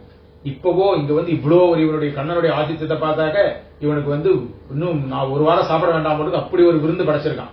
விருந்து படைச்சு எல்லா அவனுக்கு சிசுஷைகள்லாம் பண்ணி தன்னை இன்னும் அவனுக்கு குச்சேலன் தான் அங்க சக்கரவர்த்தி மாதிரி அவன் நடத்திருக்கான் கண்ணன். அவனுக்கு போயிட்டு அவன் எதிர போயிட்டு இந்த மாதிரி ஒரு உப்பு ஒரு இப்படி அவலை கொடுக்கணும் அப்படின்னாக்க அது எவ்வளவு ஒரு சங்கோச்சம் இருக்கும் அந்த இவனுக்கு, இந்த குச்சேலனுக்கு. ரொம்ப துக்கப்படுறான். இவன் அதை மறைச்சுக்கிறான். மடியில் ஆனா சுருகிட்டு இருக்கிறது கண்ணன் பார்த்துட்டான். இவன் அவன் கண்ணில் படக்கூடாதுன்னு அதை மறைச்சுக்கிறான். இல்ல கண்ணா அது ஏதோ மறந்து போயிட்டேன் வரத்துக்கு, அவர் ஏதோ சொன்னா கொடுத்தா நான் தான் வச்சுட்டு வந்துட்டேன் அப்படின்னு ஏதோ சொல்லி பாக்குறான் சால்ஜாப். அதெல்லாம் இல்ல, நீ பொய் சொல்ல நம்ப மாட்டேன், கொண்டா அவனுக்கு இடுப்புல வச்சிருக்கேன்னு அதை பிடிங்கிட்டான். பிடுங்கி அதுல இருந்து துளி எடுத்து ஒரு பிடி எடுத்து தன் வாயில போட்டுக்கிறான் கண்ணன். ஆஹா என்ன அருமையா இருக்கு, அமிர்தம் மாதிரி இருக்கே, அமிர்தத்து கூட இந்த ஒரு இது வராது, இவ்வளவு ரசமா இருக்கேன், இவ்வளவு நல்லா இருக்கேன், இந்த ருச்சி அதுல கூட கிடையாது அப்படின்னு சொல்லிட்டு ரொம்ப அனுபவிச்சுட்டு ஆஹா அதை சாப்பிட்டு இன்னொரு பிடி எடுக்கிறதுக்காக போறானா, அதுல இருந்து இன்னும் கொஞ்சம் சாப்பிடலான்ட்டு. அப்ப பிராட்டியானவள் அவனுடைய கையை பிடிச்சு நிறுத்திட்டான். இப்ப முன்னாடி சாப்பிட்ட அந்த ஒரு பிடி அவள் போறாதா சகல ஐஸ்வர்யங்களையும் அவனுக்கு கொடுக்கறதுக்கு அப்படின்னு கண்ணனை கேட்கிறா. சொன்னா நீ எப்ப திருவுள்ள பட்டுட்டியோ அது போறேன் எனக்கு, அதுவே ஜாஸ்தி அப்படின்னு சொல்லிட்டு உடனே சங்கல்பனால அவனுக்கு ஒரு அங்க ஒரு அரண்மனை என்ன, சர்வாபரணம் எத்தனை திருவாபரணங்களோ அத்தனை என்ன, எல்லா வசதிகள் என்ன. இவன் திரும்ப குச்சேலம் போனா அடையாளம் தெரியாத அளவுக்கு அவன் மாத்திட்டான். எதனால? அவ ரெண்டு பேருக்கும் இருந்த ஒரு அந்த இவளுக்கு பரஸ்பரம் இருந்த அவளுக்கு இருந்த ஒரு பரஸ்பர பிரீத்தியும் அந்த பக்த ரட்சணத்துல அவ ரெண்டு பேருக்கும் இருக்கிற ஒரு துல்லியமான துளி கூட வித்தியாசம் இல்லாத ஒரு ரெஸ்பான்சிபிலிட்டி இல்லையா. ஏதாவதா அலம் விஸ்வாத்மன் அப்படி விஸ்வாத்மன் கூட்டு இந்த விஸ்வத்துக்கே அதிபதியான நீ ராஜாவா இருக்கே, சக்கரவர்த்தியா இருக்கே, ஏதாவதா அலம் இது உனக்கு போறாதா, இந்த ஒரு பிடி போறாதா அவனுக்கு சர்வ ஐஸ்வர்யங்களை கொடுக்கறது. எதனால இது சொன்னா, பெருமாளுடைய சங்கல்பம் இவனுக்கு புரிஞ்சுடுத்து. எல்லாத்தையும் எப்படி கொடுத்துட போறான் அவளுக்கு, அவன் குச்சேரனுக்கு. அவனை வந்து பெரிய இதுவா வந்து பில்லியனர் ஆக்கிட போறான், அது இவளுக்கு தெரியும். அதுக்கு அந்த ஒரு பிடி போறாதா, மொத்தத்தையும் சாட்டுதான் பண்ணணுமான்னு அவளுடைய ஒரு திருவிழா. இப்படியாக அதான் சொன்ன ஒரு பிடியின் அவளுக்கு என்று உள்ளந்தனை கொடுத்தான். யாரு? கண்ணன் இல்லையா. இப்பேற்பட்ட இந்த பிராட்டியுடைய ஒவ்வொன்றுத்தையும் பிராட்டியுடைய புருஷகாரம் அந்த இடத்துல பார்க்கணும். பிராட்டி சொல்ல சொல்ல சொல்லிதான் பெருமாள் வந்து எல்லாத்தையும் பண்றான்னு முன்னாடி பார்த்தோம். எஸ்யா அபிக்ஷமுகம் ததிங்கித பராதீனகா அப்படின்னு சொன்னோம் இல்லையா. இதனால்தான் நாம என்ன சொல்றோம், எண்ணுவிருந்தளித்த வரையில இன்னமுத திருமகள் என்று இவரை முன்னிட்டு எம்பெருமான் திருவடிகள் அடைகின்றேனே. பிராட்டிய புருஷகாரமா வச்சுட்டு பண்றோம். இதுக்காக பிராட்டியோட புருஷகாரம் வேணும் மேல மேல நம்ம அதுக்கப்புறம் வரப்போ இன்னும் சொல்லுவோம். அப்படி இந்த எதனால என்ன, பெருமாள் வந்து தண்டதரத்துவம் அப்படிங்கிறது அவனுக்கு ஒரு லட்சணம்னு முன்னாடி நாம் சொல்லியிருக்கோம். அவன் வந்து சகல லோகத்துல சக்கரவர்த்தி ஆனதுனாலே அவனுக்கு பனிஷ்மெண்ட் கொடுக்கறதும் அவனுடைய ஒரு ரோல். அந்த ரெஸ்பான்சிபிலிட்டி அவனுக்கு இருக்கு. எல்லாருக்கும் வந்து உடனே தூக்கி எல்லாரும் சொர்க்கத்தையும் எதுவுமே கொடுத்துட முடியாது, மோட்சத்தையும் இல்லையா. ஏன்னா இந்த பிரகதியில வந்து தப்பு பண்றவா இருக்கா, சுக்கிருதம் இருக்கு, துஷ்கிருதம் ரெண்டு எப்போ இருக்கோ அந்த சுக்கிருதம் பண்ணவாளுக்கு அதுக்கு உண்டான பலன், துஷ்கிருதம் பண்ணவாளுக்கு அதுக்கு உண்டான பலன் கொடுக்க வேண்டியது அவனுடைய ரெஸ்பான்சிபிலிட்டி ஆயிடுச்சு. அவனுக்குன்னு ஒரு ரூல் புக் வச்சிருக்கான்னு சொன்னோம். அதனால அதுக்கு உண்டானபடி தண்டதத்துவம் அவனுக்கு இருக்கு, இது இருக்கு. ஆனா ஒரு பிரபண்ணன் எப்போ ஒரு குழந்தை எல்லாத்தையும் விட்டுட்டு எனக்கு நான் வேற கதியே இல்லை அப்படின்னு ஒருத்தன் வந்துட்டானோ அவன்கிட்ட அதே பார்வையை கொண்டு அந்த பெருமாள் பாத்திரக்கூடாது. ஆனா அதை வந்து பார்க்காம சரி நாம வந்து எல்லாருக்கும் அந்த குழந்தை நம்ம கிட்ட வந்துட்டான் அப்படின்னு கொடுக்கறதுக்கும் அவனால முடியாது. ஏன்னா அவனுடைய ஹேண்ட்ஸ் வந்து அவனுக்கு வந்து கைகள் கட்டப்பட்டிருக்கு. என்ன புண்ணிய பாப்ப பலனுக்கு ஏற்ற மாதிரி ஒவ்வொருத்தருக்கும் பலன் இருக்கு, அதை அவன் அனுபவிச்சானோ அது ஒழுங்கா நடக்கிறதான்னு பார்க்க வேண்டியது அவனுடைய பொறுப்பானதுனால பக்கத்துல இருக்க பிராட்டி என்ன பண்றா, அப்பப்ப அவனுக்கு ஞாபகப்படுத்துறான். நியாயம்தான், நீ சொல்றதெல்லாம் நியாயம்தான், அவனுக்கு பனிஷ்மெண்ட் கொடுத்துதான் ஆனோம். ஆனாக்க நீ என்ன சொல்லியிருக்க, நீ முன்னாடியே அகம் ஸ்மராமி மத்பக்தன்னு ஒரு அவதாரத்தை சொன்னேன், சகிருதேவ பிரபன்னாய தவாஸ்மித ஜாசதே அபயம் சர்வபூதேபியான்னு ஒரு இடத்துல சொல்லிருக்க, அகம் தா சர்வ பாபேபியோ மோக்ஷிஷ்யாமின்னு சொல்லியிருக்க அப்படின்னு இதெல்லாம் அவனுக்கு ஞாபகப்படுத்திட்டே இருக்கணும் எம்பெருமானுக்கு. இதுக்கு ஒரு பிராட்டி பக்கத்துல இருக்கணும். வேண்டுரை கேட்டு மீண்டவை கேட்பித்து. பகவான் சொன்னதான் இவ சொல்றா, இவளா புதுசா சொல்லிவிடல. பெருமாள் ஒவ்வொரு அவதாரத்தையும் சொன்னதை இப்ப அவனுக்கு ஞாபகப்படுத்தி அவன் காது பக்கத்துல போய் இருந்து ஓதுறான். இதெல்லாம் நீதான சொல்லியிருக்க, அப்படி இருக்கிற போது நீ வந்து இவனை ரட்சிக்காம இருக்க முடியாது. அவன் பாவம் பண்ணல, ஆனால் யார் தான் பாவம் பண்ணலன்னு சொல்லிவிடுறா பிராட்டி. இந்த குழந்தை அங்க எதுக்கு வந்து நிக்கிற போது அவன் வந்து ஒண்ணு அவன் வந்து என்ன பெரிய பாவம் பண்ணிட்டான் அப்படின்னு ஒரு கேள்வி. அடுத்த கேள்வி, யார் தான் பாவம் பண்ணல, பாவம் பண்ணல அப்படின்னாக்க அது மாதிரி ஒருத்தர் உனக்கு கிடைக்க மாட்டான் ரட்சிக்கிறதுக்கு, நீ யாரையுமே ரட்சிக்க முடியாது. அப்படி அவன் அப்படியே ஒருத்தன் பாவம் பண்ணா ஒருத்தன் கிடைச்சிட்டான்னாக்க அவனை ரட்சிக்கிறதுல உனக்கு என்ன பெருமை இல்லையா.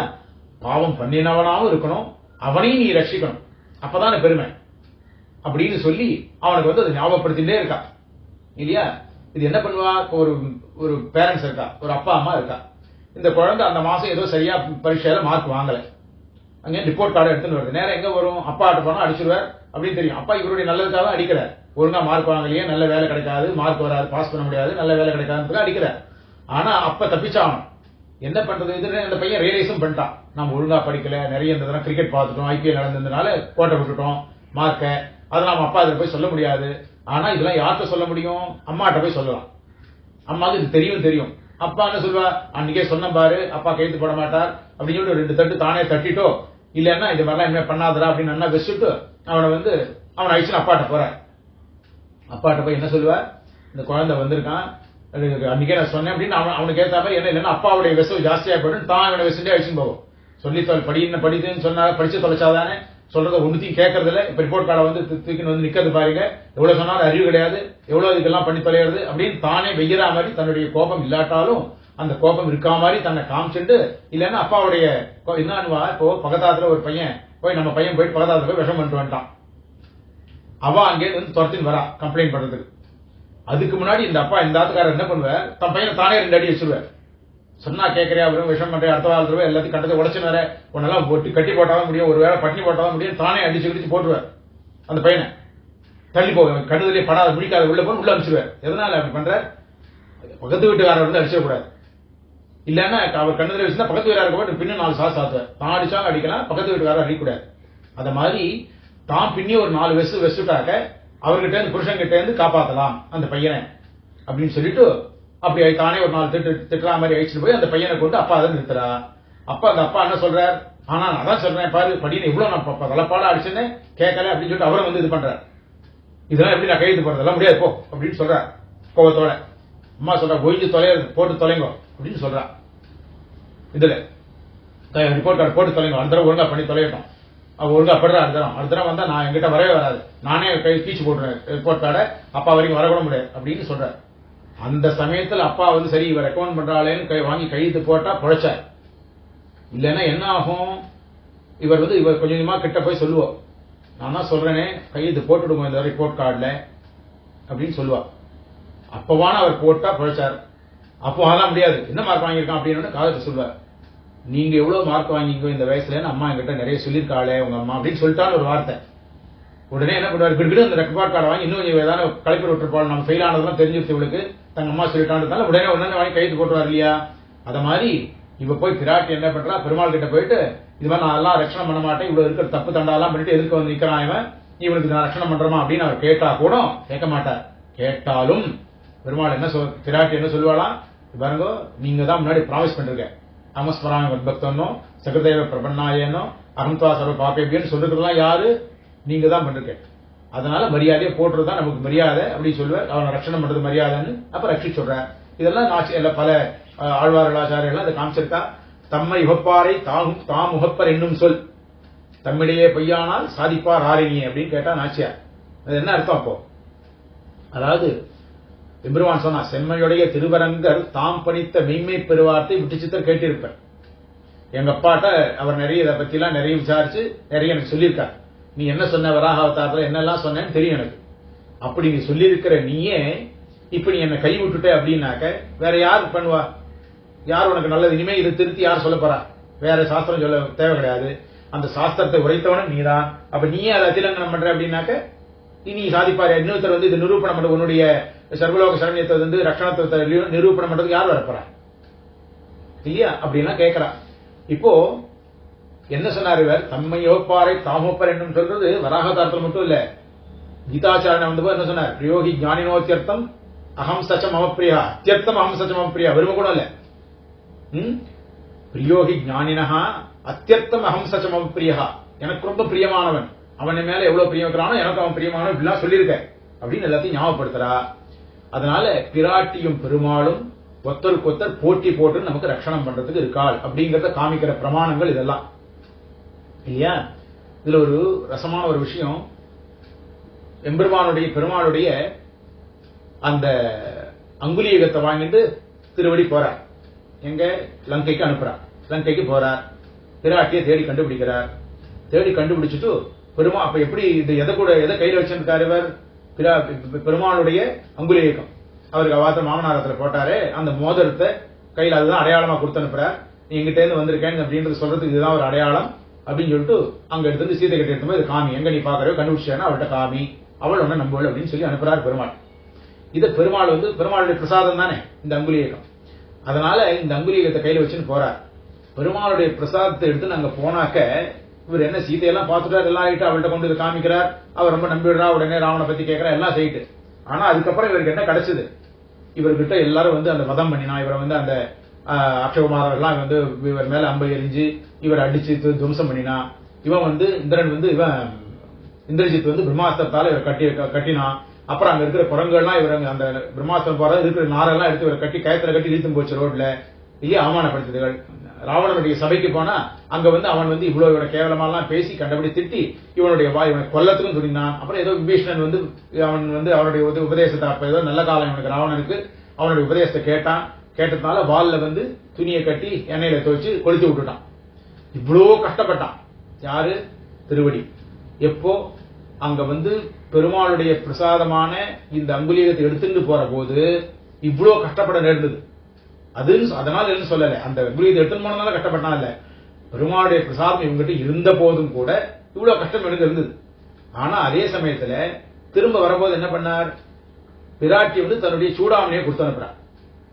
ஏன் தலைக்கு போட்டுக்கிற ஒரு அணிகலனான அந்த சூடாமணியை தன்னை பார்த்ததுக்கு ஒரு அடையாளமா கொடுத்து அனுப்புறாரு. ஏன்னா அங்க போயிட்டு வந்து நான் பார்த்துட்டேன் அப்படின்னு சொன்னாக்க இவர் வந்து வழியில் எங்கன்னு தொலைச்சிட்டு கூட போயிருக்கலாம். அந்த அங்குலியத்தை மோதிரத்தை தொலைச்சிட்டு நான் பார்த்துட்டு வந்து சொன்னேன்னா எப்படி நம்ப முடியும்? அதுக்கு இங்கேருந்து ஒரு விஷயத்தை வாங்கிட்டு போனோம் இல்லையா? அதனால பிராட்டி கிட்ட இருந்து அந்த சூடாமணியும் வாங்கிட்டு போற. பிராட்டியுடைய பிரசாதத்தை வாங்கிட்டு போன திருவடிக்கு என்ன கிடைச்சது? பிராட்டிக்கே உரிய அந்த ஆலிங்கனம் கிடைச்சது. நகுர்மி சதிருஷம் பிரியம் அப்படிங்கிற எம்பெருமானுடைய ஆலிங்கனம் அதுக்கு பிரயோஜனமா கிடைச்சது. அப்ப என்ன ஆச்சு? பெருமாளுடைய பிரசாதத்தை காட்டிலும் விராட்டியுடைய பிரசாதம், தாயாருடைய பிரசாதம் இன்னும் வசதி. அதை வாங்கிட்டு போனவருக்கு கிடைச்ச பரிசு என்ன? பெருமாளுடைய ஆலிங்கனம் இல்லையா? இது ஒரு ரசமான விஷயம். இப்படி பெருமாளின் பிராட்டியும் பெருமாள் பிராட்டி சொன்னா நகச்சின் அபராத்தியத்தையும் சொன்னா. யார் தான் தப்பு பண்ணல? தப்பு பண்ணவாளை வந்து மன்னிக்கிறது தான் நம்முடைய லட்சணம். தப்பு பண்ணாதவாளுக்கு நம்முடைய மன்னிப்பு தேவையில்லை. அவளை தப்பே பண்ணலையே, அவளை என்ன நம்ம வந்து ரட்சணம் பண்ணணும். அதனால வந்து இப்ப தப்பு பண்ணினவாளையும் ரட்சிக்கிறதான நம்ம இது. அதனால இங்க இருக்கிற அரக்கி ராட்சசிகள்லாம் என்ன பண்ணிதுகள்? அவா ஏதோ வந்து அந்த ராவனுடைய அதீனத்தில் இருக்கிறவா, அவனுடைய ஏவலாளா இருந்தவா, அவள் வந்து பண்ணதுனால அவ சொன்னபடி கேட்டா, ராவணன் சொன்னபடி இவாளெல்லாம் நடந்துக்க வேண்டியிருந்தது. அதனால அவ மேல தப்பு இல்லப்பா, அதனால தப்பு இருந்தாலும் அவள் ரட்சணம் பண்ணணும் அப்படின்னு சொல்லிட்டு பிராட்டி பண்ணினான். பிராட்டி தான் அப்படி பண்ணினான்னா பெருமாள் என்ன பண்ணார்? என்னடியார் அது செய்யார், செய்தாரே நன்று செய்தார் அப்படின்னு அறிவார். அவளுக்கு போட்டியா. இது பெருமாளுடைய நகச்சின்னாபராஜதி. பெருமாள் கிட்ட வந்து யாரோ வந்து தோஷம் சொன்னாலும் வச்சுக்கோ, இது மாதிரி பிராட்டியே தோஷம் சொன்னாலும், பிராட்டி தோஷம் சொல்ல மாட்டான். தோஷம் சொன்னாலும் என்ன அர்த்தம்? பிராட்டி தோஷம் சொல்ல மாட்டா. அப்படி பிராட்டியே வந்து அவன் இந்த தப்பு பண்ணினான் உங்க பக்தன் சொல்றேன், இவ்வளவு இந்த மாதிரி தப்பு பண்ணிட்டாங்க. பெருமாள் என்ன சொல்றாராம்? என் அடியார் அதை செய்யார். அவருக்கு அவ்வளவு மகா விசுவாசம்.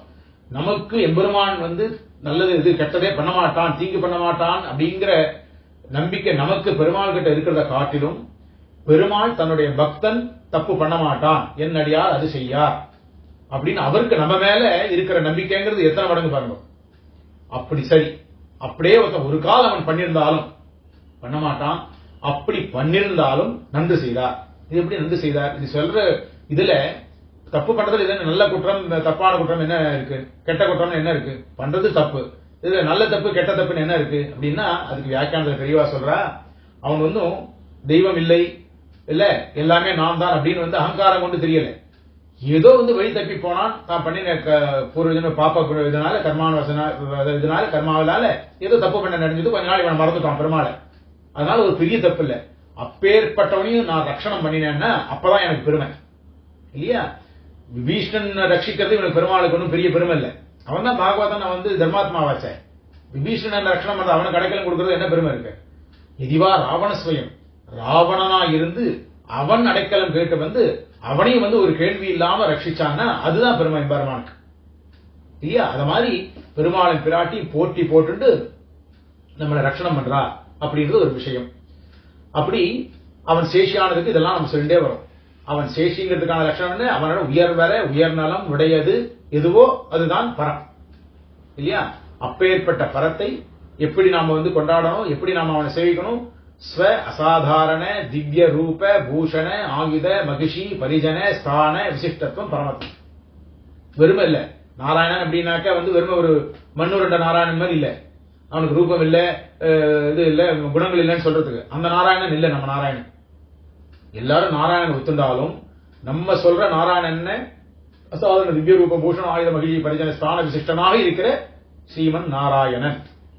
அவன்தான் பரன், அவன்தான் பரமாத்மா, அவன்தான் புருஷார்த்தம் இப்படின்னா சொல்லிட்டே வந்தது.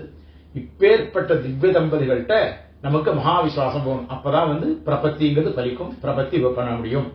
மகா விசுவாசம் நம்பிக்கையே இல்லை, அவன் காப்பாற்றுவான நம்பிக்கையே இல்லை அப்படின்னு ஒருத்தன் போயிட்டு ஒரு 10 ரூபா கேட்கறோம் கடன். அப்போ அவன் நிச்சயமா கொடுப்பான் அப்படிங்கிற நம்பிக்கை நமக்கு வேணும் இல்லையா? அப்படி நம்பிக்கை இல்லாம அங்கேருந்து வரபோதே வாசல்ல வந்து யார்ட்டையோ காதல எல்லாம் அந்த செக்யூரிட்டி கார்டு கிட்டயோ இல்ல இவாத்து மெம்பர் யார்ட்டையோ காதல் வேற மாதிரி என்னோ கேட்டா அவர் கொடுப்பாரோ மாட்டாரோ தெரியாது, நான் பக்கத்தாத்துலயும் போய் கேட்டு வைக்கிறேன் அப்படி இன்னொருத்தையும் போய் கேட்டாக்க என்ன ஆகும்? அதுக்கு பேர் மகாவிசுவாசம் இல்லை. அந்த ஒரு சந்தேகத்தோட போனா இப்ப இவர் கொடுக்கறதா இருந்தாலும் என்ன சொல்லுவார்? ஓ இவ்வளவு நம்பிக்கை தானே அவனுக்கு, அப்படி போய் பக்கத்தாத்துல போய் எங்க போய் வாங்கிக்கிறே வாங்கிக்கோ அப்படின்னு. இதுதான் பிரம்மாஸ்திர நியாயம்னு பேர். இந்திரஜித்து இவனை வந்து திருவடியை வந்து பிரம்மாஸ்திரத்தால கட்டிட்டான். இதை கட்டுப்பட்டுட்டார். ஏன்னா பிரம்மன்ட்டு வந்து பிரம்மனுடைய ஆக்ஞா பிரகாரம் அவருடைய நியமன பிரகாரம் நீ கொஞ்ச காலம் ஒரு க்ஷண காலம் நீ வந்து பிரம்மாஸ்திரத்துல கட்டுப்பட வேண்டியிருக்கும் அப்படின்னு சொன்னார். அதை ஒத்துண்டா. அதுக்காக வந்து இவர் தான் கட்டுப்பட்டு இருக்கார் அந்த பிரம்மாஸ்திரத்துக்கு. அதோடு நிறுத்திருந்தா பரவாயில்ல. இந்த கூட இருந்த அந்த ராட்சச பதங்க என்ன பண்ணிட்டு பிரம்மாஸ்திரத்தால இவர் கட்டுப்பட்டிருக்காருன்னு கூட தெரியாது. அப்படி இருந்தா அதுல இருந்து விலகி ஓடிட்டா என்ன பண்றது, தப்பிச்சு ஓடிட்டா என்ன பண்றது அப்படின்னுட்டு தான் ஒரு இந்த தாம்பு கயிறெல்லாம் வச்சு கட்டித்துறேன். அப்ப பிரம்மாஸ்திரம் என்ன பண்ணிட்டு தான் விட்டு போயிடுச்சு. எப்ப என் மேல நம்பிக்கை இல்லாம இன்னொரு கட்டு இருக்கட்டும் அப்படின்னு சொல்லிட்டு மேல் கட்டு ஒன்று போட்டாக்க அப்ப என் மேல என்ன இருக்கு நம்பிக்கை, அதுக்கு மட்டும் ரோஷம் இருக்காதா, அதனால விட்டுடுச்சு. அத மாதிரி இந்த பாரமை காந்தியம்ங்கிறது எப்படி இருக்கணுமா, நம்ம எப்படி ஒரு வதுவுக்கு தன்னுடைய புருஷன் ஒத்தன் மேலேயே இந்த பாதிபிரத்தியம் இருக்கணுமோ, கொடுத்தாலும் கொடுக்காட்டாலும் அவன் தான் அப்படின்னு இருக்கணுமோ, அத மாதிரி எம்பெருமான் கிட்ட அவன் பண்றது எல்லாமே நம்ம நல்லதுக்கு தான், அவன் கொடுத்தாலும் நல்லதுக்கு தான், கொடுக்காட்டாலும் நல்லதுக்கு தான் அப்படின்ற ஒரு தீர்மானத்தோட அவன் மேல மகா விசுவாசம் இருக்கணும். இப்படி இல்லாம இந்த தெய்வம் அதை கொடுக்கும், இன்னொரு தெய்வம் அதை கொடுக்கும், இப்படி எல்லாம் நம்ம போயிட்டு இருந்தாக்க ஆழ்வார் சொல்ற மற்றுமோர் தெய்வம் உளதென்று இருப்பாரோடு உற்றிலேன் அப்படின்னா என்ன சொன்னார், மற்றுமோர் தெய்வத்தோடு உற்றிலேன் அப்படின்னு இல்ல, இன்னொரு தெய்வம் இருந்தா அது கூட நான் இருக்க மாட்டேன்னு இல்ல, அதை நான் ஒத்துக்க மாட்டேன் இல்ல, மற்றுமோர் தெய்வம் உளதென்று இருப்பாரோடு கூட. அப்படி ஒருத்தர் இருந்துட்டா இன்னொரு தெய்வம் இருக்கு, அதுதான் இன்னும் பரமாத்மா, அதான் புருஷார்த்தம் சொல்லி ஒருத்தர் இருக்கானே அவனே எனக்கு தேவையில்லை, அவன் சொல்ற தெய்வம் இல்ல, அவ்வளவு தூரம் போக வேண்டாம். அப்படி ஒருத்தர் சொல்றான்னா அது அவனே எனக்கு தேவையில்லை அப்படின்னு ஆழ்வார். அப்படி மற்றுமோர் தெய்வம் உலகென்று இருப்பாரோடு கூட ஊற்றிலேன் அப்படின்னா இத ஆழ்வார்களோ ஆச்சாரம் நிறைய திரும்ப நம்ம பிரமாணத்தை காமிக்கிறார். நாச்சியாரும் மானிடவருக்கு என்று பேசிப்படைன்னு சொன்னது என்ன சொன்னார், வானிடை வாழும வானவருக்கு மறையவர் வேள்வியில் வகுத்த அவி கானிடை தெரிவதோர் நரி புகுந்து கடப்பதும் மோப்பதும் செய்வதொப்ப ஊனிடை ஆழி சங்கு உத்தமர்க்கென்று உன்னித்தெழுந்த என் தடமுலைகள் அந்த சாட்சாத் எம்பெருமானுக்காகவே வளர்ந்திருக்கேன், நான் அவனுக்கே ஆட்பட்டவனாக இருக்கேன் நான். அப்படி என்ன போய் ஒரு மானிடவருக்கு என்று பேச்சுப்படி, மானிடவருக்கு கல்யாணம் பண்ணி கொடுத்துட்டான்ல, மானிடவருக்கு என்று பேச்சுப்படி அங்க சொன்னாரே மற்றுமோர் தெய்வம் உலகென்று இருப்பாரோடு அப்படின்னு, அது மாதிரி இன்னொரு ஒரு மனுஷனுக்கு அவனை கல்யாணம் பண்ணி கொடுக்கலாம் இருக்கேன்னு ஒரு பேச்சுவார்த்தையை யாரோ சொல்லிக்கிறா, தமாஷான்னு வச்சுங்களேன். வேண்டி உன்னை ஒரு யாரோ ஒரு மாப்பிளை பார்த்திருக்கா, ஒரு மனுஷனுக்கு தான் இங்க இருக்கான அடுத்த தெருவில் இருக்கானே அவனுக்கு பார்த்திருக்கான்னு ஒரு பேச்சு, ஒரு ஹாஸ்யமா யாரான்னு தமாஷுக்கு சொல்லிட்டா கூட நான் என்ன சொல்றார், வாழையில்லேன் கண்டாய் மன்மதனே, அது மாதிரி ஒரு நிலைமை எனக்கு கொடுத்துறாரு இல்லையா. அப்படின்னா நமக்கு நிறைய ஆழ்வாராக காமிச்சு கொடுக்கிறார். இப்படி நாம பெருமாளை பத்தி நடக்கிற அந்த பரதத்துவம் அப்படின்னு தெரிஞ்சுக்கிறது பரதேவதா பாரமார்த்தியம். அவன் ஒத்தன்ட்டே நாம ஆட்பட்டு இருக்கிறது, இன்னொன்ன பத்தி சிந்திக்காது.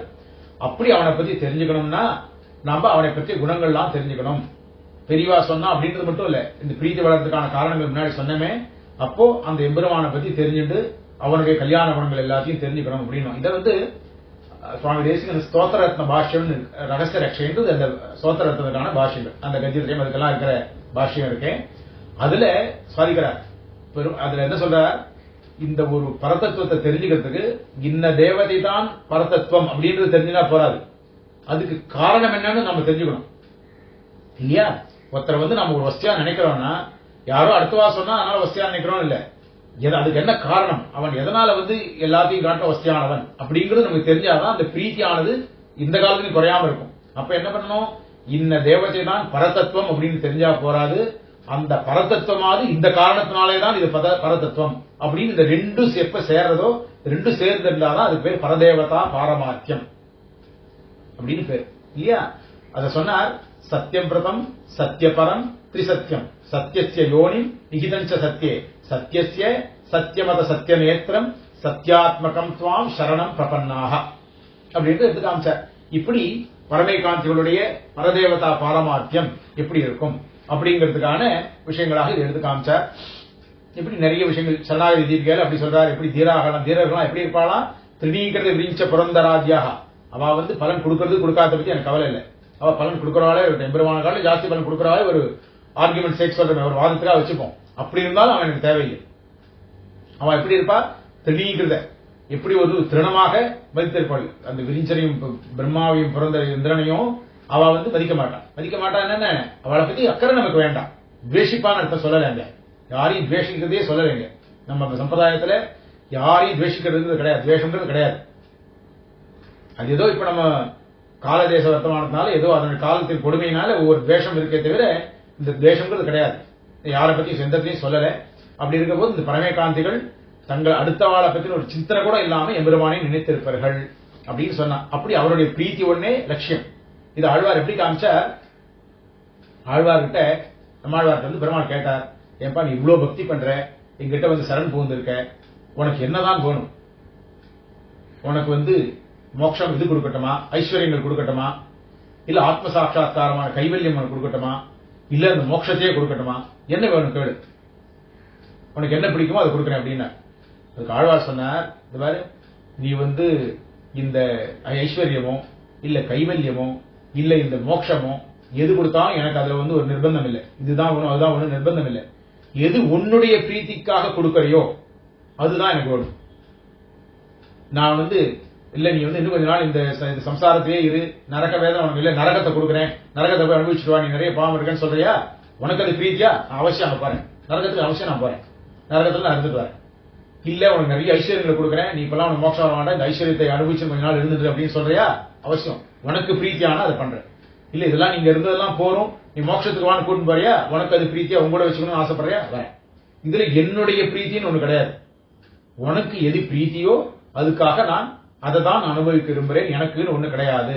சிறப்பில் வீடு சுவர்க்கம் நரகம் இறப்பில் எய்தற்க அதெல்லாம் கிடைச்சா கிடைக்கட்டும், கிடைக்கட்டா போறோம். என்னுடைய பிரயத்தனத்தினாலேயோ என்னுடைய பிரயாசினாலேயோ அதெல்லாம் வேண்டாம் இல்லையா.